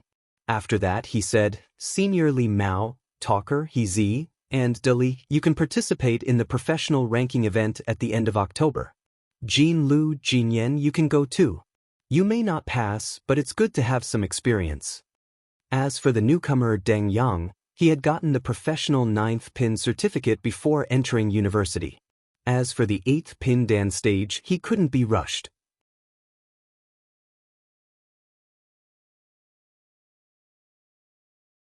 Chapter 5:14. Hearing Lu Cheng's words, Li Mao and Kai Zhongming were delighted, as if they had been waiting for a long time. They were strong enough to get the certificate in April, but they were delayed by the national competition and had to wait until now. As the defending champion, Songqing University was undoubtedly the seed of the division and would enter the group directly. They would only appear on the stage of the new university martial arts competition at the end of November. On the other hand, He Zi and Wang Dali were both excited and apprehensive. At times, they felt that they had a high chance of getting the professional 9th pin certificate if they gave it a try. At other times, they felt that they were still lacking and that it would be safer to wait for another half a year. There was no need for them to be tortured. As for Jin Lu and Mu Jinyan, they had an indifferent attitude. To them, the chances of them breaking through the encirclement were slim. Senior Lu, Coach Lu, we haven't fought in a long time. I would like to apply for actual combat in the team to prepare for the ranking event. Wang Dali, who looked like someone released from a labor camp, raised his hand and suggested. Sure. Lu Qing nodded with a smile without hesitation. With his current strength, he was more than enough to be their referee. I'll sign up first. I want to challenge He Zi. Wang Dali stepped out first. His eyes were bright and his tone was resolute, as if he had been planning this for a long time.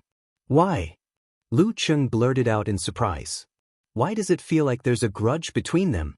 Wang Dali replied with grief and indignation, the last few times we played werewolf, she would always be the first to kill me. I can't play this stupid game anymore. As soon as he finished, He Zi, whose hair had just reached her ears, laughed with the other female team members. Who asked someone to look so fierce? What a deep hatred. Lu Qing sighed with emotion. Coach Lu, Senior Lu, will play this afternoon and then have a meal together. Do you want to join us? He Zi asked expectantly. The freshmen who had just joined the special training team, regardless of gender, immediately focused their eyes on Lu Qing. The National Day holiday, special training in the morning, nothing in the afternoon. Feeling their expectant and inviting gazes, Lu Qing thought for a while and said, I won't be joining the game. I have something to do in the afternoon. In the morning, he had to take on a part-time job as a coach, and especially spare some time to video chat with Ku, who was in her free state at night. He had almost no time to practice, so he had to make up for it in the afternoon. This would be his domestic work and rest routine for the next 1 or 2 years, and it would not be easily changed unless there was an emergency or too big of an accident. When everyone's expressions turned to disappointment and frustration, he added with a smile, that's right. No problem. Once you've made the reservation, give me the time and place. Okay. Deng Yang and the others answered in unison and became excited again. In the following actual combat training and daily cultivation, they were full of motivation and enthusiasm. When it was almost 11 o'clock, Lu Qing made sure that Yenjika had finished her homework and reports. He corrected each of them and asked them to practice in groups. Then he entered the locker room and shared all the changes in the martial arts club with Yenjika in a quiet environment. After the chat came to an end, he walked out and planned to go to the cafeteria to fill his stomach while the girl was washing her face. He would go back to the dorm and continue the video call. At this moment, a beautiful freshman wearing a white martial arts suit with black edges ran over from the female locker room. Her eyes were full of excitement and her cheeks were red as she said, Coach Lu, can I have your autograph? No, 2 autographs. Lu Qing usually wouldn't refuse such a request. He smiled and said, call me senior brother Lu. Coach Lu has already gone offline. Look, it's already past 12. The girl was amused and relaxed a lot. She unfolded the white t-shirt in her left hand and handed the pen to him. She said crisply, Senior brother Lu, please sign here first. Lu Qing didn't say anything. He picked up the pen and wrote his name on the front of the shirt. Damn it, I haven't signed for a long time. I'm rusty now. Although I'm not rusty, it doesn't look good either. After putting away the t-shirt, the girl took out a talismanic necklace from her pocket. Its pendant was golden, like some mythical beast in legends. Senior brother Lu, can I engrave my name on the pendant? The first-year girl nervously took out the pen used for micro-engraving. What the hell? At this moment, Lu Qing was dumbfounded.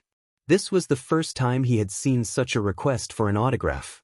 The student girl's lips trembled as she stammered, "My cousin asked me to help her. She's very superstitious and her luck isn't very good. She's always unlucky. Senior brother Lou, don't you have the ability to reflect curses and bad luck?" She wanted to ask for a protective amulet with your signature so that she could avoid disasters and protect herself. There's such a thing? Lu Cheng was dumbfounded and momentarily speechless. Student, you can't be superstitious. Why does this sentence sound so familiar? Senior brother Lu, if you're not willing, then forget it. The girl stole a glance at her idol and said in a stutter. Lu Cheng came back to his senses and shook his head with a smile. It's okay. Just this once. He took the micro-engraving pen, lowered his elbow and tightened his wrist. Channeling his strength, he engraved Lu Cheng on the golden pendant and passed it to the first-year student. Thank you, senior brother Lu. The girl thanked him happily and excitedly. On the way back, she turned around and bowed her head slightly. At this time, more than half of the special training members had gathered and were planning to leave for the reserved cafe to play Werewolf Kill. Lunch would also be served there. Senior brother Lu, bye-bye. They waved goodbye cheerfully, leaving Lu Cheng alone. Sigh, it seems that in other people's eyes, I'm gradually not very sociable and don't like to participate in activities. Maybe they'll think that I'm getting more and more arrogant. Lu Cheng shook his head and smiled, half self-deprecating and half lamenting. I really don't have time. What are you laughing at? Little Ming's voice came from the back of the locker room. Lu Cheng turned his head and looked at Kai Zongming, who had already changed his clothes. I'm laughing at why you're not participating? Isn't that nonsense? Feng Yuan is leaving on the 7th. Kai Zongming replied with a look of disdain. I've told you 3 times and you can't even remember. Are you entering old age ahead of time? Really 3 times? Lu Cheng racked his brain but couldn't find the corresponding memory. For a moment he was at a loss. Nope. Little Ming answered sincerely. Come here, I promise I won't beat you to death. Lu Cheng said, grinding his teeth. Kai Zongming laughed and asked, Cheng, what do you think is the probability of me getting a certificate in this ranking event? If you're lucky enough, you're basically guaranteed to get it. Lu Cheng answered honestly. That's good. Don't you know how much effort it took me to resist showing off my strength when I was with my former classmates, friends, and relatives during the summer vacation? I can't just jump out and flex my muscles, kick the pillar, or say that I'm an expert now, right? How embarrassing. Kai Zongming said with imagination running wild. When I get the certificate, I'll slap it in front of them and they won't have to say anything anymore. What's the difference between the 2 methods? Lu Cheng asked, amused. Don't you think the latter method is more subtle? Kai Zongming made a retracting gesture. I don't think so. They're both equally stupid. Lu Cheng answered without hesitation. After joking and teasing each other, they left the martial arts arena. One went to the cafeteria, while the other went to the school cafeteria to meet up with Feng Yuan. The next few days went by as usual. Lu Cheng booked an early flight to America so that he could make it back in time to supervise the ranking event. Smith hummed a soundless melody and walked into the office with light steps. During this time, he had been very relaxed. The tasks assigned to him were quite simple, so he didn't have to worry about them. What a wonderful life. Thank God.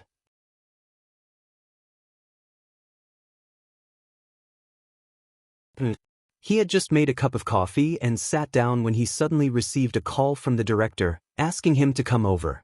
What's the task this time? Smith knocked on his boss's door with curiosity and expectation. Monitor him. You should be very familiar with it. I don't need to say more, right? The director turned the computer screen around and a familiar face came into Smith's sight. Yellow skin, black hair, chiseled features, a smile on his face, and the word danger in red beside it. It was Lu Cheng.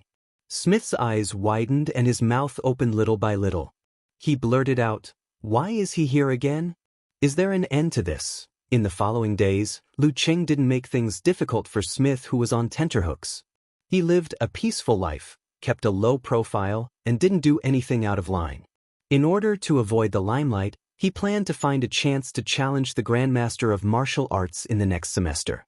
In the process, Cai Zongming and Li Mao successfully obtained the professional 9th pin certificate. He Zi, after a tough battle, barely managed to obtain the certificate. Wang Dali, who was slightly weaker and unlucky, failed in the group stage. Jin Lu and Mu Jinyan were too far apart. It was purely based on experience.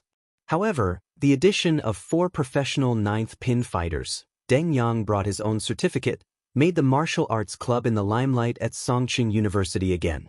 More students were willing to join the martial arts class. As a last resort, the martial arts class added 1, 3, and 5 for students who didn't make it to the next round.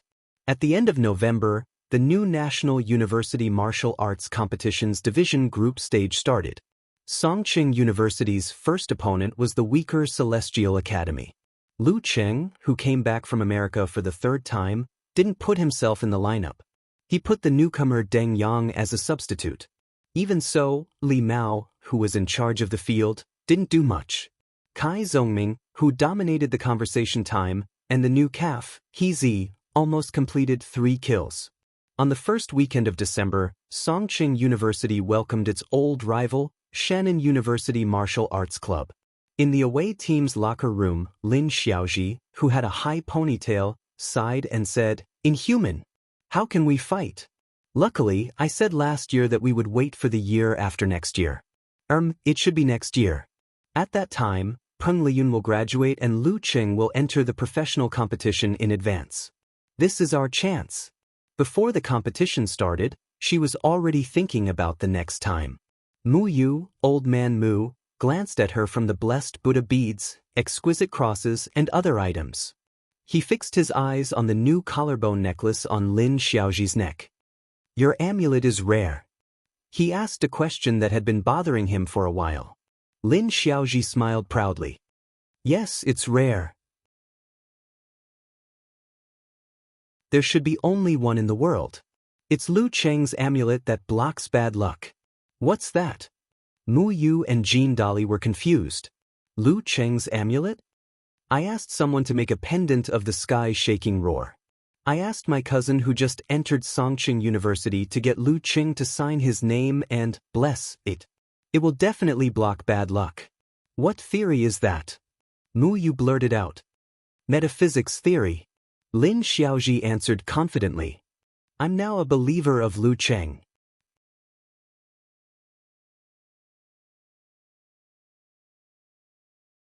Chapter 5:15. Considering Songqing University's current situation, there was no need to arrange a formation for the match against Shannon. As usual, Lu Cheng let Cai Zongming be the vanguard so that he could improve his verbal skills. In the middle, the newcomer Deng Yang would take the stage for more actual combat. However, unlike the previous match, Lu Cheng put himself in the starting lineup and stayed at the end without the slightest carelessness. After all, Bane Mu Yu's supernatural ability was comparable to a Dan stage fighter, and he was unpredictable and hard to defend against. If he lost here and advanced to the next round as the second in the group, it was very likely that he would have to face Shan Bei in advance. Without Lin Ke, it would be difficult for him to win against Peng Liyun and Fang Zhirong on his own. Coming out of the locker room, Lu Cheng heard a tsunami of cheers before he had time to look around. Those were "Champion" and "Good luck." The crowd's will was strong enough to shake a mountain. This was the atmosphere of the home ground. Even the most indifferent people would feel their blood boiling in such a situation. The members of Songqing University Martial Arts Club waved at the same time to both sides, which brought more enthusiastic cheers. After a few steps, Lu Cheng glanced around and saw an acquaintance. It was Xu Rui, a reporter from Songqing TV station. She was wearing her usual business attire. Her neat and refreshing short hair was long enough to reach her shoulders, which added to her feminine charm and highlighted her delicate oval face. She's still a reporter? The logo on her microphone doesn't look like she's from Songqing TV station. Did she change jobs? Lu Cheng nodded at Xu Rui as a form of greeting, despite the doubts in his mind. Xu Rui adhered to the requirements of the interview and didn't disturb them before the match. She only responded with a smile. After a short wait, The referee stepped into the arena. The broadcast announced the names of both sides. The first round, Kai Zhongming versus Lin Xiaoji. It said that Lin Xiaoji has touched the threshold of Dan's stage. If you raise your proud tail, you'll be embarrassed. Lu Cheng said to Talker, half teasing and half reminding him. Damn it. You're so misleading. Luckily I'm a gentleman. Kai Zhongming said sarcastically. Don't worry. I'm the best at talking to girls. F***ck dirty people see dirty things. Get out of here. Lu Cheng gave Little Ming a slap on his face and pushed him out of his seat. He didn't even need to do the fist bump to encourage him. Kai Zhongming tidied up his clothes and hairstyle, then slowly walked up the stone steps and onto the arena. Then he was a little dumbfounded to see Lin Xiaoji standing next to the competition supervisor, taking out one item after another, taking out one item after another. At the end, she even carefully undid the clavicle hanging around her neck and handed it to the supervisor, repeatedly reminding him not to lose it. After doing all this, Lin Xiaoji tied her ponytail a little higher and walked lightly to the opposite side of the enemy. She pointed to her sleeve and smiled proudly. Kai Zhongming took a closer look and realized that there was a circle of words embroidered on it. The words, Taishang Laojun, were written on the front. As expected of a grandmaster of metaphysics. For a moment, Little Ming felt like he had been defeated. The referee glanced at both sides, raised his right hand, and announced the start of the conversation. Kai Zhongming relaxed and revealed a sincere and brilliant smile. Last year, our two clubs were in the same group. As a substitute of amateur second pin, I had the honor to witness the fight between you and senior brother Sun Jian. It was a very calm and friendly opening, and it sounded more like he was trying to strike up a conversation with a girl. The referee listened quietly from the side. Lin Xiaoji nodded with a smile and said nothing. At this moment, Kai Zhongming suddenly changed the topic. At that time, you were already a top 9th pin fighter. Now, a year later, an amateur second pin, have gotten a professional 9th pin certificate. I think I'm strong, but you're still at the same level. Don't you feel ashamed? Don't you think it's time to re-examine whether you're suitable for the path of martial arts? You're only a junior. You still have time to focus on your studies. Similar words poured out endlessly, accompanied by a mocking expression. Even the referee had some doubts in his heart. Don't hit people in the face, don't expose people's shortcomings. Being humiliated like this, I definitely can't stand it. However, Lin Xiaoji raised the corner of her mouth and her expression didn't change. Even her eyes didn't show any sign of anger. I've met a strong opponent. Kai Zhongming pulled himself together and changed 3 strategies in a row. But his opponent remained calm and responded with a faint smile. Her self-restraint was off the charts. Soon, the 3-minute conversation was about to end.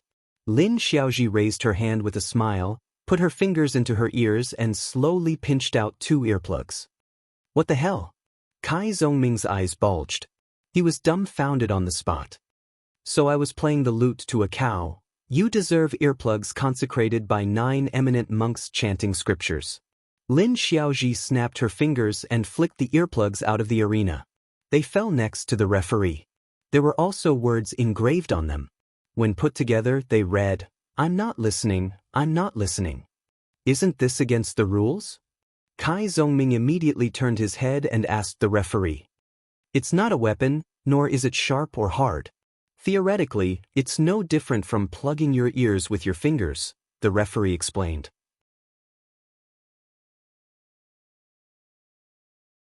There's a difference.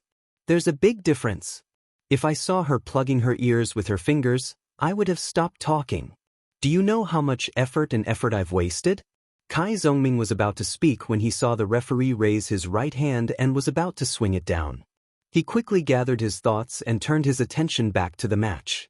In the following battle, Lin Xiaoji, who was already better than Kai Zhongming, displayed her tiger form, dragon form, snake form, and leopard form martial arts to the fullest.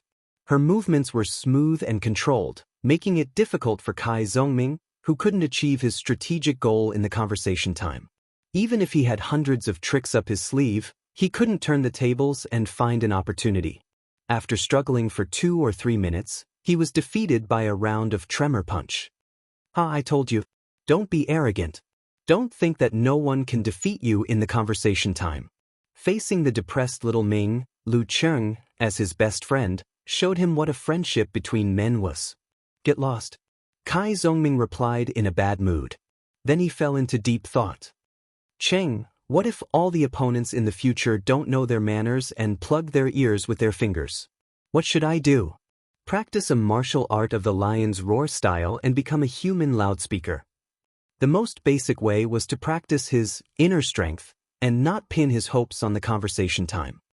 That makes sense.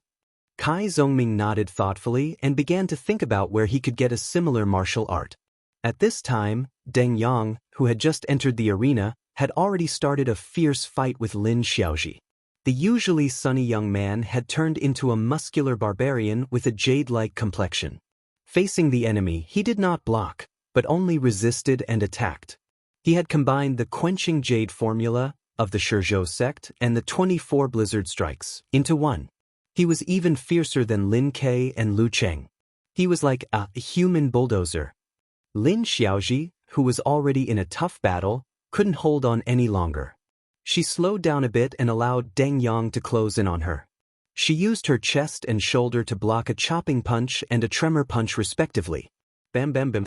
Deng Yang only protected his vital parts and attacked crazily. He successfully defeated Lin Xiaoji in the close-range combat, which he was best at. In the new round, he and Jean Dali played a game of cat and mouse. They chased each other around the arena and bumped into each other occasionally. After a full 5 or 6 minutes, both of them were exhausted. Inevitably, they entered the close-range combat phase, which was Deng Yang's strength. The result was no surprise. After winning 2 rounds in a row, he finally faced the enemy's leading general, Bain Muyu. Instead of being afraid, he was eager to have a try. Begin. With the referee's announcement, Deng Yang took a step forward cautiously and steadily. However, at this moment, he felt a twitch in his weak calf. Before he could stabilize his foot, his ankle twisted to the side and deformed. As a top professional 9th pin fighter, he twisted his ankle on flat ground. Although his body was close to its limit, it was still incredible. With a twisted ankle, the bulldozer could no longer run and was completely passive. Soon he was defeated by Old Man Mu. His supernatural ability seems to have gotten stronger again, and his martial arts skills seem to have improved quite a bit.